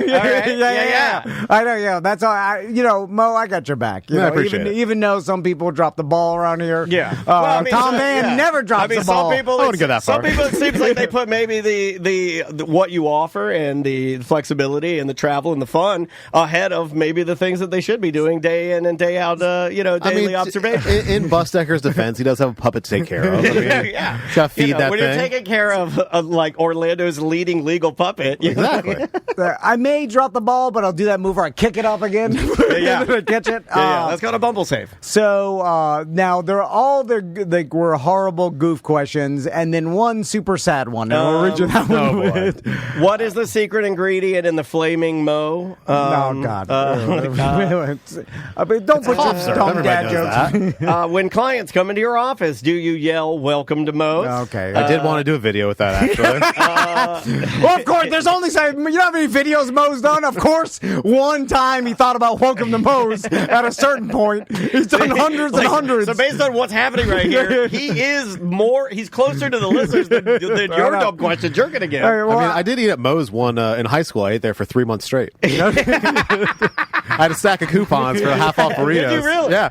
Twice a day, 3 months straight. You know, I vowed to never eat there again because of that one burrito called the John Kakastakal or whatever it's called. the John Kakistan, I think. The John Something like that. Kakistan. And I'm like, I'm not saying that. What am I, some kind of crazy baby? I'm not saying John Kakistan. Just give me a goddamn burrito. So I'll ask my question first, Mo. Of course. I You're thought gambling. Did we ever get a legal answer if prostitutes were really actually legal if they were hired to be actors in adult movies?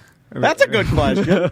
Well, that used to be a thing Yeah. back in the early 2000s. Yeah, you were just like, I'm filming a video. There was some sort of loophole Yeah. where if you were making a It's for video, my stream. yeah, that you could do it. I mean, lots of pornography was filmed in Oh, yeah. South Florida. There's huge business of that, and and they're just paying women. That's to, what you wish your name was. Huge business. this is a serious question, Mo.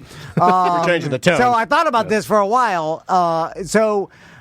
Can you sue a bum? All right, now I'll elaborate. Here we this go. is America. let me Sue anyone for Let anything. me rewind a little bit. This is serious.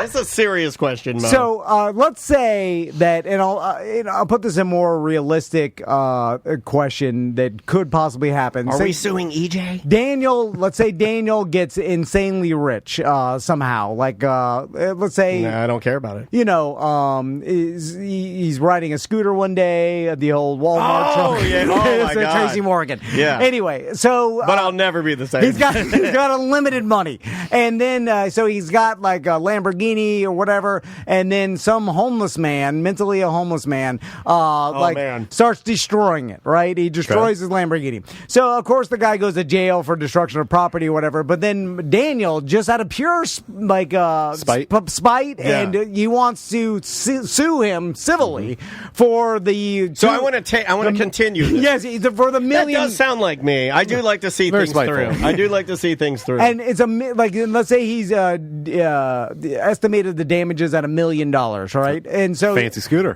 So no, this is a Lamborghini. Oh, Lamborghini, sorry. Yeah. So then It's a Lamborghini. and then everybody's telling him like, this person doesn't have he'll never have $1 million. Right. And everybody, Daniel's crazy. He eats his own feces. and Daniel's like, I don't care. I want to still do it. There are those people, yeah. And then they You get. probably deal with these people a lot. I would imagine these people that Sometimes. are like are emotionally attached to the litigation, right? Well, there's that, and a lot of times we do have to have the conversation with them. Look, yeah, you can sue this person, but ultimately you're just going to get a piece of paper that says they owe you this amount of money, and then they're going to discharge it in bankruptcy, and it's a big waste of everybody's time. So. Yeah, and your own waste of money. But Daniel's so insane, he's like, I'm still doing it. Yeah, it's because my money. Somewhere in my brain, I think that if I can like the value of my car in some way inroads into the value of that man as a human, and I own him. But he also wants I to. don't know. We should be owning people. No, I don't think so either. I don't think so Well, this either. isn't the thought of future Well, Rich yes, Daniel's mind. This is not present. I mean, Daniel. rich people get twisted, right? Where they do start to think where they want to own, like, I've seen the movies where eventually you're literally minutes away from just owning a bum. You release him into the woods and you hunt him over Christmas. So then Daniel puts together a dream team of lawyers. You're a part of it, Mo. Yeah, the ghost of F. Lee Bailey. Ghost of Johnny Cochran. Yeah, the ghost of Johnny Cochran. And then literally 15 lawyers. He's just John paying a ridiculous. Bustecker. And then you want to put together a trial Matt Gates. that lasts days with a ton of personal witnesses, testimony. Like, I want a circus. I want a media circus. A media circus or whatever. So I want Belvin Perry down there. And then let's say and I thought about this. I saw him on commercials. They have to hire a public defender for the bum, Not in a civil case. No, not in a civil case. You can a public defender. Okay, so he could just represent himself. Yeah, he can represent himself, or he can go to legal aid or something like that. So what if he's I love it when people represent What if he's themselves. like, I'm representing myself, and the homeless man's like, I'm not guilty, and then does the judge and the whole system have to go through this? Yeah. All So for basically, just your no question reason. is can you push, can you force through something that everybody around legally looks at this and goes like, this is a waste of everyone's time? Yeah, absolutely you can. Yes. This is America. And I know it. And that's why I would never want to be a judge. Yeah. So the judge. So they see a lot of frivolous. Oh and yeah, I dumb- mean, I wouldn't say frivolous, but there's people in there who it may be very important to that person, but anybody can file a lawsuit, and they're having to deal with crazy people. Whether it's on the civil side or the criminal side. Oftentimes the person's just crazy, and there's no real chance of recovery or justice or whatever it may be. But they have to kind of rein in this circus. And they just go through the process because that's the legal process in the United States, and that's the right to defend. Exactly. Yeah, it's a good question. that's Chat what I room love had the the same. People in the chat room had the same question. It's kind of like how far can we take this? At one point, can the judge be like, enough of and this? out of the two of us, I am the guy. I mean, I would say that your example's pretty good because if anybody's going to hold a grudge longer, it's going to be me than you. Yeah. I just wonder if the judge has to follow the law and has to go through the process. But can they just say enough witnesses, enough of this? At that point, can the judge sort of look at look at what you're doing and then maybe hold you to such a high standard that it makes your life more difficult? You know what I mean? Like, hey, okay, if you want to see this through, we're going to make this. To some degree, I mean, a pro se litigant is supposed to be held to the same standard as everybody else. They don't get a special treatment because they don't have an attorney. That's what the chat room's talking about. Pro se. Exactly. Yeah. So they can get into a little bit of trouble, and the judge does have the ability in certain cases. I've had this happen to people before where they can require them to hire an attorney. They can basically say, you're not allowed to proceed forward on this case anymore because you've done so much crazy stuff in this case that you have to have an attorney, because I can hold an attorney accountable because they have a bar license. I can't hold you accountable. So I have seen that happen before. Oh, that's interesting, and that does make sense. That's almost like a safeguard in place. It's a safeguard. It's rarely used, but I have seen it used before. And of course, you can limit things like witnesses and the amount of time trial can take, and so on and so forth. But we've seen cases all the time, like that. Was it the Young Thug trial in Georgia with? It's the longest trial in, I think, Georgia history or maybe U.S. history. And it's the longest trial Young Thug. in U.S. history. Yeah, Georgia history for sure. Oh, okay. Maybe U.S. Is this history. the one where if he does it's the way he's being held right now? If he makes one mistake, he's in jail for life or whatever. Something like that. He's on probation, 15 years of probation or something like that. So yeah, if you violate probation, you can be in a lot of trouble, and you could potentially be in jail for life. I would probably change my name. Right? I'm out on probation. The first step one. No more Young Thug. Yeah. I'm Jerry from here on out. Yeah, Jerry Thompson. Well, what did he say? I work at Tools Ace Hardware. He said Thug stood for something humble under God. I forget what the... Yeah. Oh, you said it was an acronym? Yeah, he said it was an acronym. I like that. I remember, Remember TWISM? The world is mine? I wish I had an what are they? Acronym. Yeah. I used to say my email account was Dr. Unky at WTKS. Me and Young Thug have a lot in common. Anyway, you're Castleberry's Young Thug. You're Daniel, an old thug. Read the only, and this is where it got serious. Okay. All jokes, one serious question of the medium. This is real serious too. Let me get my bearings here because I got to switch from young thug to being serious now. My bipolar wife was really abusive.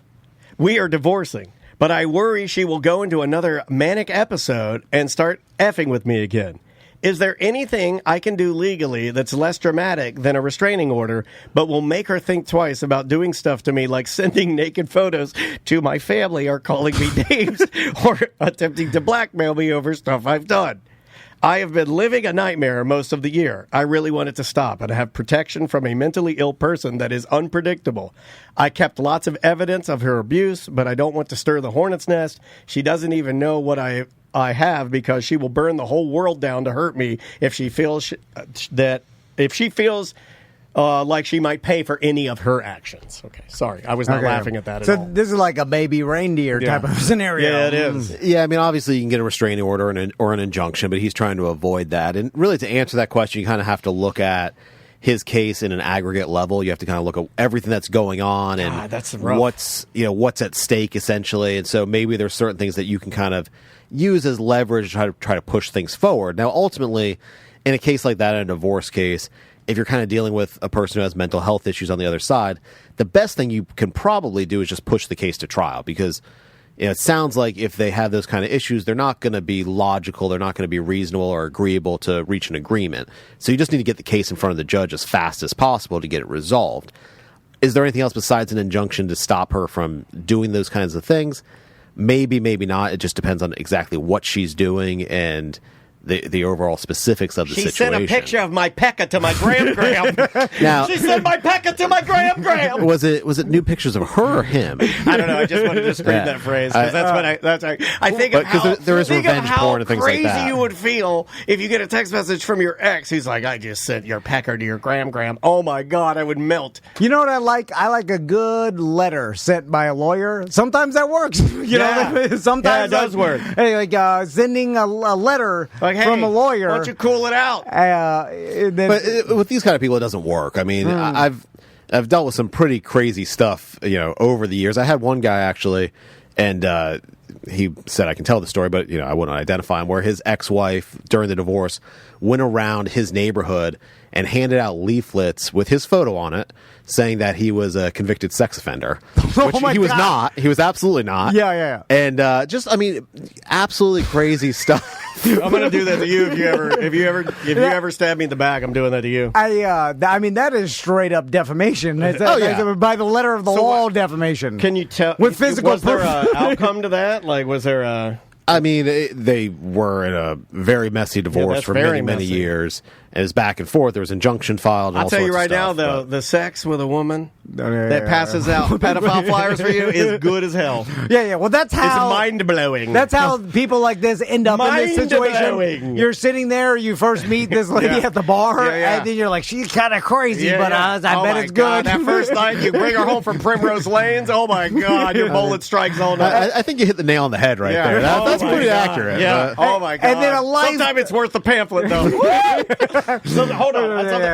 I know. Sometimes it's worth the pamphlet. Yeah, because then I think to myself, I'm like, you guys wouldn't even believe that. Yeah. Right? You guys know me. You'd be like, that's not even real. I'd be like, I know, but that night was real. Like, this has to be somewhat worth it. Maybe it's something I've never experienced before. Like, I'm curious to how good could it be? Yeah, and why did they go straight to pamphlet or like hanging or putting up like I've seen the digital ones are real bad.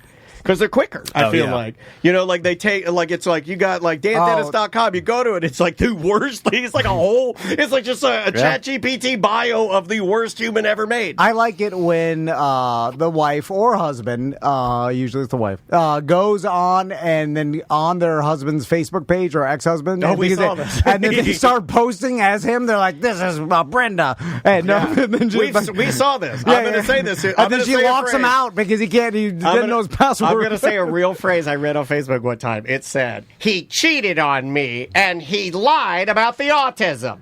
Remember that? Come on. That was a real thing we read on Facebook one time. I'm like, oh my God. Yeah. And you're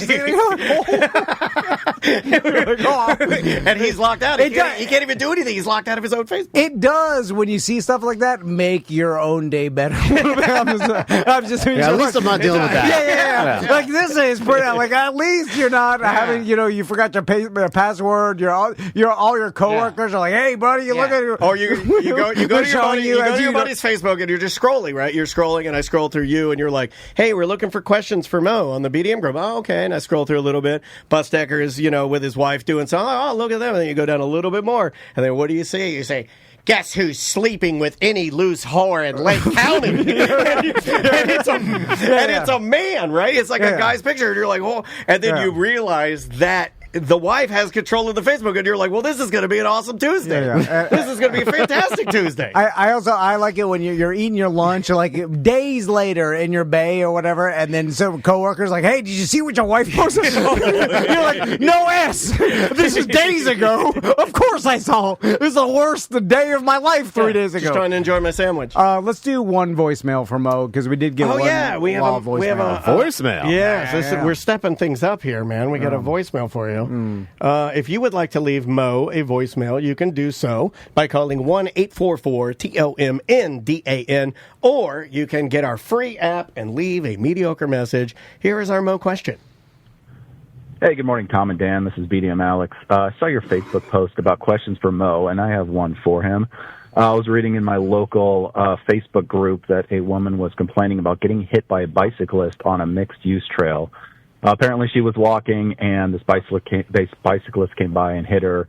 She eventually had to go to the hospital. The bicyclist left the scene, and she was wondering what she can do about it. And I don't know if there's any specific rules about mixed-use trails, or if you have a duty to stop, or if even a bicyclist is treated like something different when it's on a mixed-use trail than on a roadway. So I was interested what it was. Somebody commented that it was a felony for this person to do a hit and run on a bicycle, and I didn't think it was really that bad. But thought maybe Mo could weigh in on what the rules are of all these mixed-use trails. I am a road cyclist, and I do ride on mixed-use trails, and I try to do the on your left or ring my stupid bell so people know that I'm coming by. I'm very anti-mixed-use trails. I like for all of the uses to not be mixed. Yeah. That's just me. Running trail, biking trail. That's how I am. I'm a traditionalist. I like bikes with bikes, and I like runs with runs. And then there should be a trail for electric bike hybrids. And those flat bikes that old people lay in with the flag on the top. What are those called? Submarine bikes? Whatever those things are. Those are nerdy. Yeah, those nerdy submarine bikes. I'm going to run over you guys one day. You need to raise your flags higher. And stop using pirate flags. It's not cute. Or what do you think, Mo? I mean, typically a bicyclist has the same obligation to abide by the rules of the road, just like a vehicle does. In this situation, since it's on a mixed-use trail, I'm not sure if it would be a hit and run in that sense, but certainly from a civil perspective, they still could be sued and could be liable for any injuries that they cause to the person. But you'd have to track them down, obviously. And so when you, hit someone on your bicycle, and Daniel's right, like I run around Lake Baldwin, and there are people with electric bikes, and they're I'm so over it. I hate to sound like little old man, but I hate it so much because I can only go so fast on a regular bike, and you blow the absolute. You're going 40 miles an hour. I'm like, if you blasted a granny with this, like you would have hurt her. Seriously. Yes. And then I think it's possible to die. Some of these people are going at least 35, 40 miles an hour. And the people riding the electric bikes, heavier. Yeah. That's weird. Shocking. Real it shocking. Is odd that they are big boys. They are some big boys. Blast the granny. Oh my God, it's like Rob Gronkowski coming around there. Is there homeowners insurance? There's car insurance? So, I mean, that's the problem. Is typically there's not going to be insurance that's going to apply in most of those situations. Again, it depends where you are and all that kind of stuff. But usually if you're on a public trail, that is always the problem is, there may not be insurance available. So then you just have to sue that person personally, right, yeah. And then back to good luck getting that. Yeah, I mean, it actually happened to a lawyer friend of mine who's a bicyclist, and he got injured. I think he had to have knee surgery from it. But he ultimately decided it wasn't worth pursuing the other person. Because there's no insurance. See, I'll never do that. I'll stick it out to the end. Going back to the other thing, I was just in there thinking about put yourself in motion. No, I'd the judge is like, oh my God. Yeah, they'd be like, oh God, he's doing it. So if you are injured on the go, just call Mo. JustCallMo.com. Thank you, Mo, again for sponsoring our Beer Fest. Yeah, we really do appreciate it, man. Thank you for sponsoring Sofas and Suds this year. And check out all the new Mo gear. As my voice cracks, I get very excited about new Mo gear. But anything that we should be on the lookout for? Is there? I mean, it's the fanciest crap we can buy from China. Okay, I love it. That's all I needed to know. I've seen the full jumpsuit. That's what I want. It's like like the siesta Mo jumpsuit. Cinco de Mo. Cinco de Mo jumpsuits. Cinco de Mo. All right, we will be right back. Welcome back to A Corporate Time. This next interview, he's going to be at Porky's Comedy Club November 22nd in St. Cloud. Yeah, sir. If you've never been to Porky's Comedy Club, go there. Give it a shot, man. In the smack dab in the middle of St. Cloud. Great people, good food, and obviously great comedy. And this comedian's been doing it for a while. On the line with us right now, Bob Zaney. How you doing, Bob?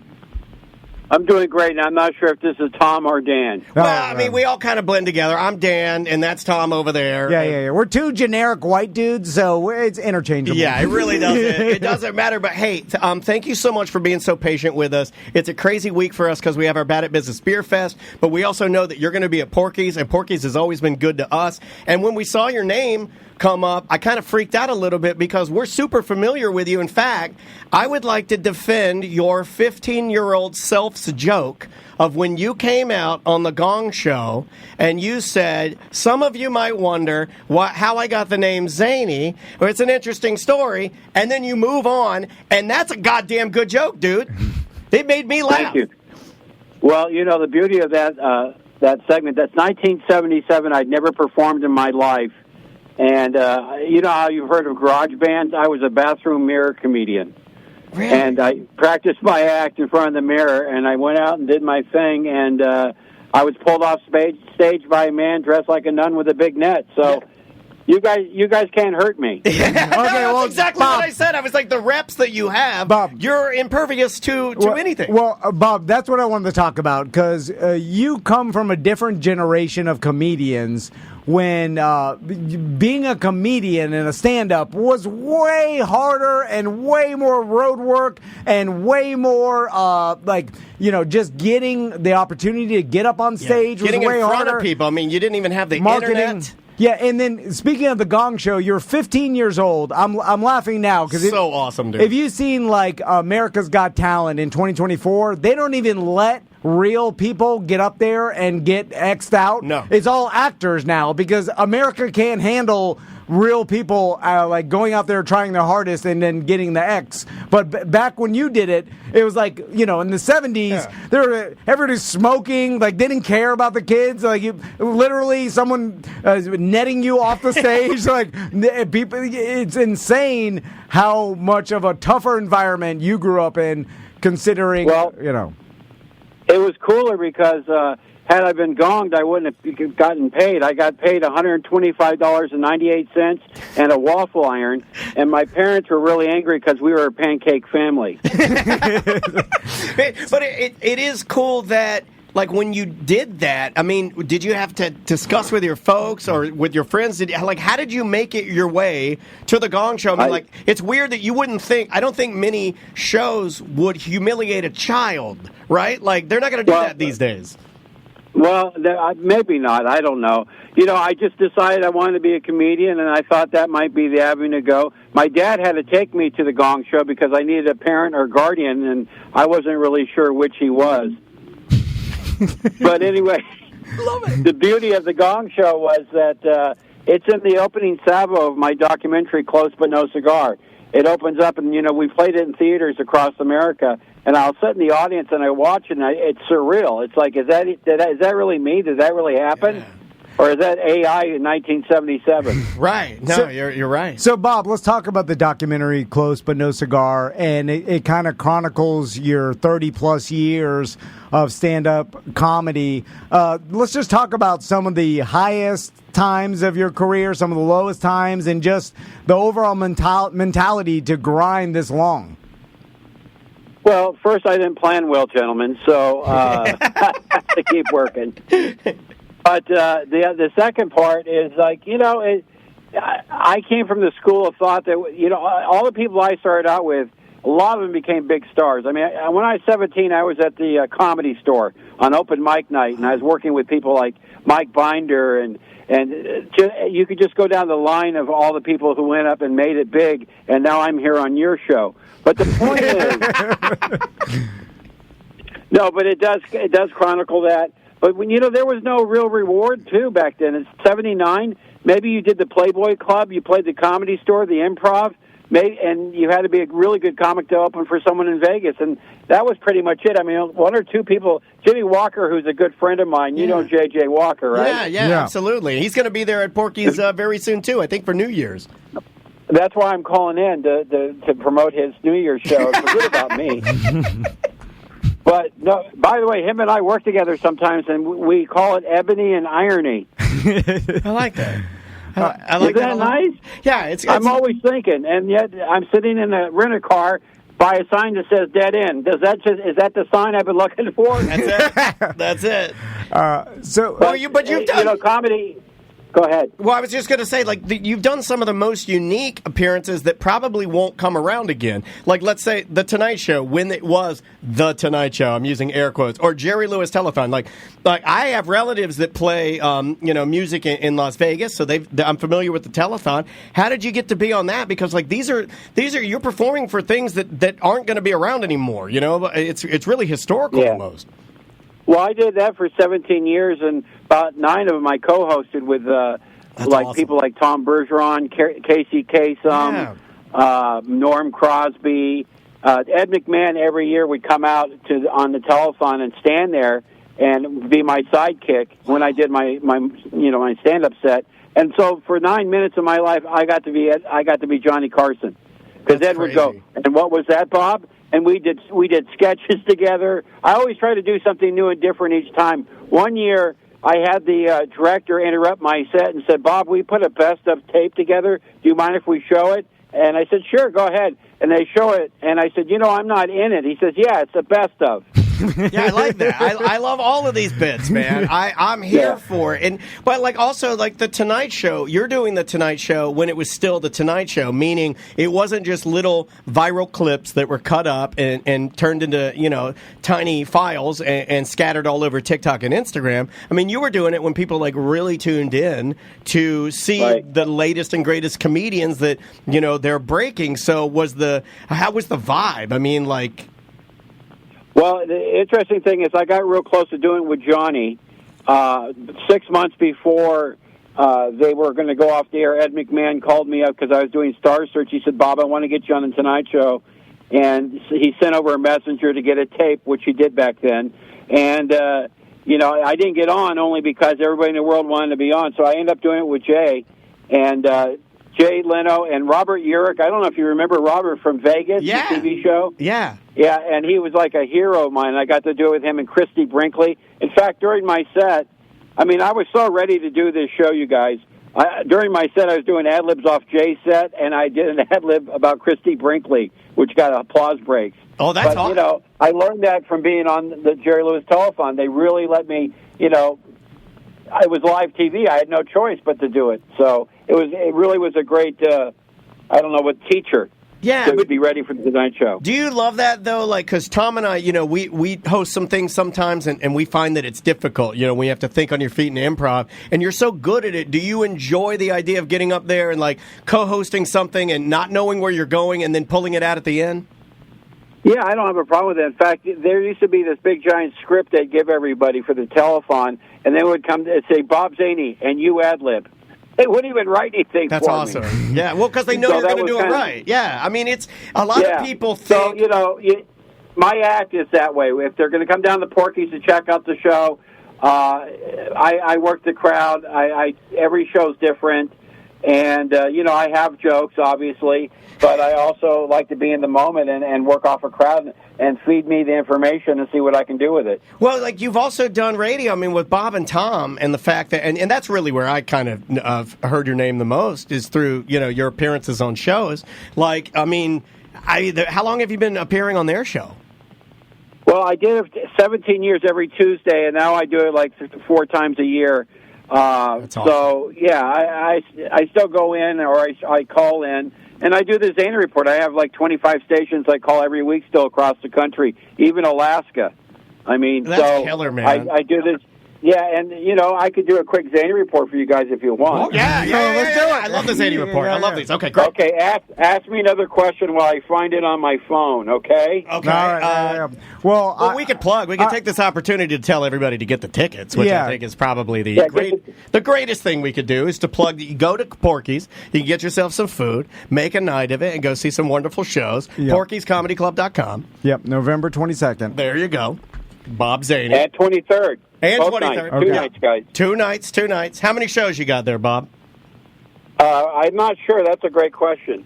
I wish I paid more attention to some of this stuff. It's fine. No, it's totally fine. Sounds like you're more on top of my career than I am. Well, I mean, you're to it, you guys.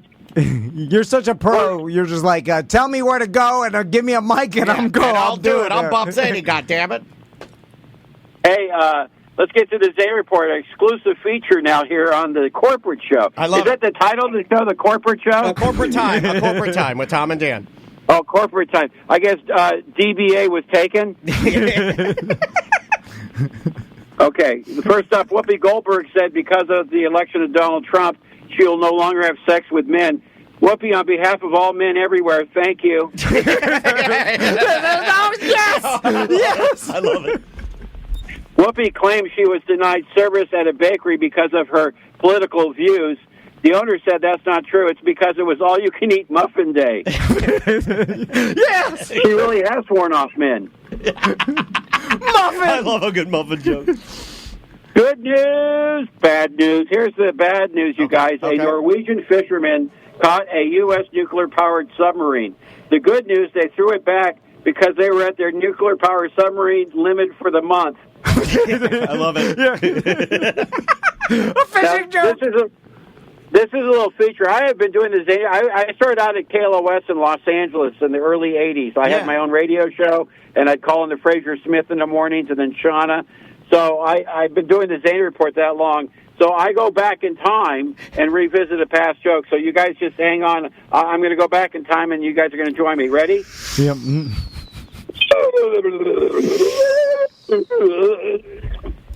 Okay, it worked. It's April 5th, 2011. Costco now is selling wedding dresses. The most overheard comment, does this dress make my ass look bulk in this? Yes! Bulk. He says bulk again. I love it. And there it is. There's the Zany Report. I love it. Bob, thank you so much, man. Get your tickets. Go see Bob at Porky's. And hopefully one time we'll get you in here in person. And I'm sorry again for all the scheduling conflicts we had, man. Don't worry about it. I roll with the punches. But you guys, also my Dry Bar comedy special, along with my stand-up clips at my official Bob Zany channel on YouTube, I have over 36 million views across all social media platforms. So if they want to check out a really great special, I've had people standing in line at my shows watching me on their phone before they go see me live. Yeah, that's funny, man. I love it. Because Bob, and I'm starting to understand, there's certain people in this world that Bob's personality is what you see on stage. Yeah, he's just a funny person. He's a naturally funny person, and he will. I think people think sometimes like, our chat room loves him. They want us to find out how we can subscribe to a Zany Report. Yeah. I'm sure you got to tuck a little money in the old Zany. Well, we could talk about it. I would love to call in every week with a Zany Report for you guys. That would be cool. Yeah, that would be cool. We need stuff like that on our radio show. You can get a cameo. Well, Dan has my email. Yeah, I got it. Dan has my email, and it's really great because it says Daniel, and that's my nephew's name. So I actually like that nephew. You guys are the best, baby. Thanks, all right, Bob. man. Take care, Bob. See you, man. That is Bob Zany, that's a real pro. Yeah, I'll tell you right now, that man don't need his booger. So Jelly roll.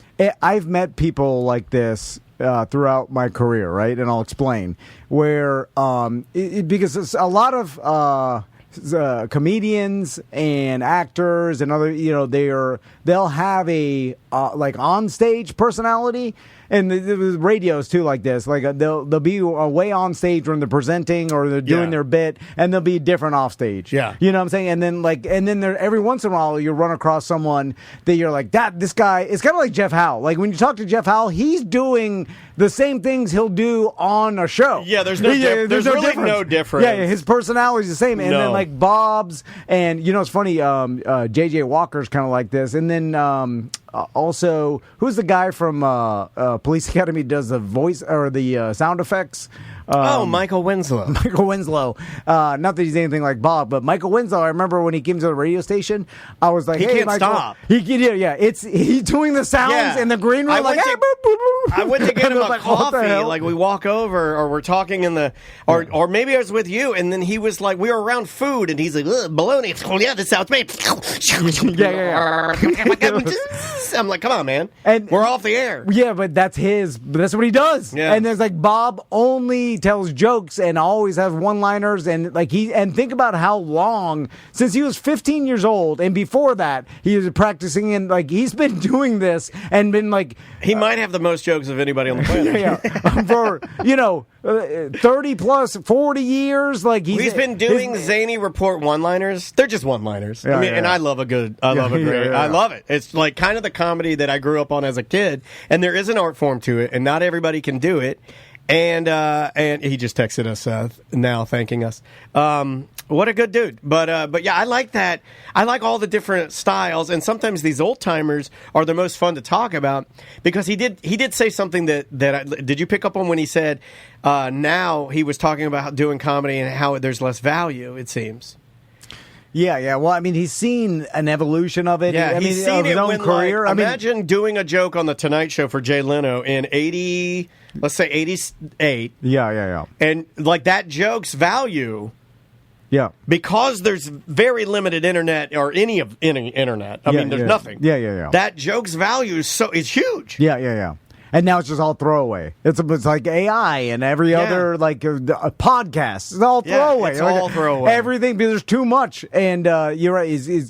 And it does make me sad, because like this generation of comics that grew up this way and then like went through the system of stand-up comedians in the 80s, 70s, 80s, 90s, complete, like and that generation is retiring, not doing it anymore. Like Bob's 65, what I'm saying? Like, and you could tell like he's driving down a rent-a-car doing stand-up comedy at Porky's. That's who he is. That's what he does. He obviously enjoys it. He had a connection flight, to get there. I mean, the guy's working his ass off to get to you. Yeah, but that's what he does. I'd like to see him. And it's like it's cool to see someone not jaded by what you do. Because after that long, because you get jaded. He enjoys it. You get jaded by the entertainment industry. Like obviously, his documentary is called "Close But No Cigar." So it's like he's making a kind of a joke about like he never, I guess, got to the next echelon of success or whatever. I mean, right there, right? But what is that? Is just because then some people don't even want to do that. Yeah, like you start doing movies and stuff. Back in his day, like you'd have to start becoming mainstream, probably a sitcom of some sitcoms and movies and stuff. And like if you're like, I just want to do stand up, but back then it was like, well, you can't make any money just doing stand up. You got to do sitcoms and movies. Yeah, but now you can. But now, now you're Chappelle, and then everybody's talking. Top chat room says that was the same name as the Bill Clinton documentary.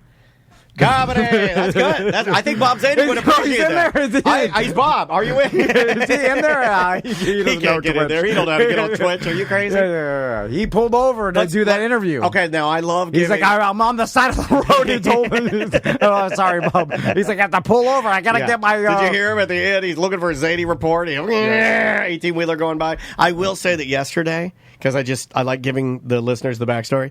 Yesterday, we were supposed to have him on, but we were in the middle of doing a client interview, and then we had some other stuff we were doing. Now, you tell me if I did wrong or not. Uh-huh. He was calling while we were doing the show, but I'm a bit of a spaz, right? I freak out. And I'm an anxiety guy. So I knew yesterday when he was calling in, I was like, oh, no, I double booked. I knew I'd messed up, right? Yeah, and you realized it when it was happening. When it was happening. But I use that as I've been using some things as like tools outside of my comfort zone. So I knew that was happening. I knew there was nothing I could do because I was doing the show with you and Mo and Bustecker was here. And everything. Yeah. So I'm just going through the show. Would you rather me go, oh, no, that's Bob Zaney calling in the middle and say, oh, that's him calling, we double booked? Would you rather me stop it? Or would you rather me I just tried to stay calm. I just did the show like normal. And then I knew I was going to have to go back later and apologize to him and say, like, I did that. I messed you up. I'm sorry about that, Bob. Hard to go back and say because there's two different things. You stop, first, Mo is one of our biggest sponsors, so you don't want to be like... I didn't want him to feel like he was... They were taking his segment to do another thing. Yeah. But, and then it could have been hilarious if it all crumbled, because that's what... I do like it when it crumbles. Our listeners, they want the show to fail. They want the hula spirit. They do want the hula spirit. They want who was the other one that awkward moments, things I'm falling sure they apart. love Tom Rhodes. That took years off my life. That show. Yeah, there's other so the Barbershop Quartet was in here and almost dying. They love that kind of stuff when it's all going haywire. They love that. When you couldn't turn off the computer and Savannah Solos talk, they love that kind of stuff. Yeah. People want to see it fail. It is the end of that era of comedian, and how he got to where he is just the reps and the clubs and the grind of that guy's career. But he's seen insane. some crazy stuff. Oh yeah, and he's immune to it. This person is not sensitive in any way. No. He's not going to have any sort of freak out. Is just it's the same generation as that worked for 25 years when do you stop? At the factory. Or you can't. I was going to ask him that, but I find that a little bit insulting. Yeah, when you're like, when do you think about retiring? I'm sure he thought about it, but a lot of people are like, what am I going to do? And that's the thing about retirement is, you get to a certain age, and then you're like, oh, okay, I'm at retirement age, but I still feel like I want to do this. I don't want to, you want to retire, you dream about retiring when you're 40 and thinking about doing nothing because you're busy. And then when you're 65 and things slow down and your kids are gone and you're just like, well, I don't want to retire. What the hell am I going to do? Who's the youngest person to retire? Well, retirement, I guess, it means a lot of different things, and we associate it as just sitting on a beach and doing nothing. Death to my father, though. Yeah. It was not good for him. But you just focus your energy on something else, but basically not making money anymore. Right. And that's kind of like, so, if you retire, you're just like, oh, okay, I'm going to do these things, all my hobbies or whatever the hell I want, instead of focusing on, making my Felipe bills. Esparza. That was the other one you were thinking of. Yeah. The chat room checking in with their dream interview for us would be Ted Nugent's wife plus Grandma from MASH. Who was that Grandma from MASH? Hot Lips. Tilda Swinton, is that her name? Yeah. Hula Brett and Moon Men from Mars all in one day. All right. I think you could do the Moon Men now. Yeah. I think you'd be fine with Moon Men now. You know what's made you? What's prepared you for Moon Men from Mars? Ram Davesy. Ram Davesy has prepared you. You're right. Like Ram got in here and he started muscling you around, and now you're. I was nervous of Ram when Ross told me about the whole thing. I'm like, I don't know. Then now I was you're like, fine. Yeah. I was like, I don't know how this is supposed to go. Yeah. I don't know. I still don't know how it's supposed to go. Yeah. Like I don't even. I don't know if anybody. Now, do the listeners know that so far we have Ram Davesy, then we have Saul Tampano, and we do have one more, Skippy, Tom's intern, and the Skippy episode has been shelved. We should release that. Per the request of Ross McCoy, and I promised him that I would not release it. He'd have to give the words to release Skippy, Tom's intern. Ross does not care. It's in the vault. He does not care what we do. I'm keeping it in the vault. All right, we will see you tomorrow.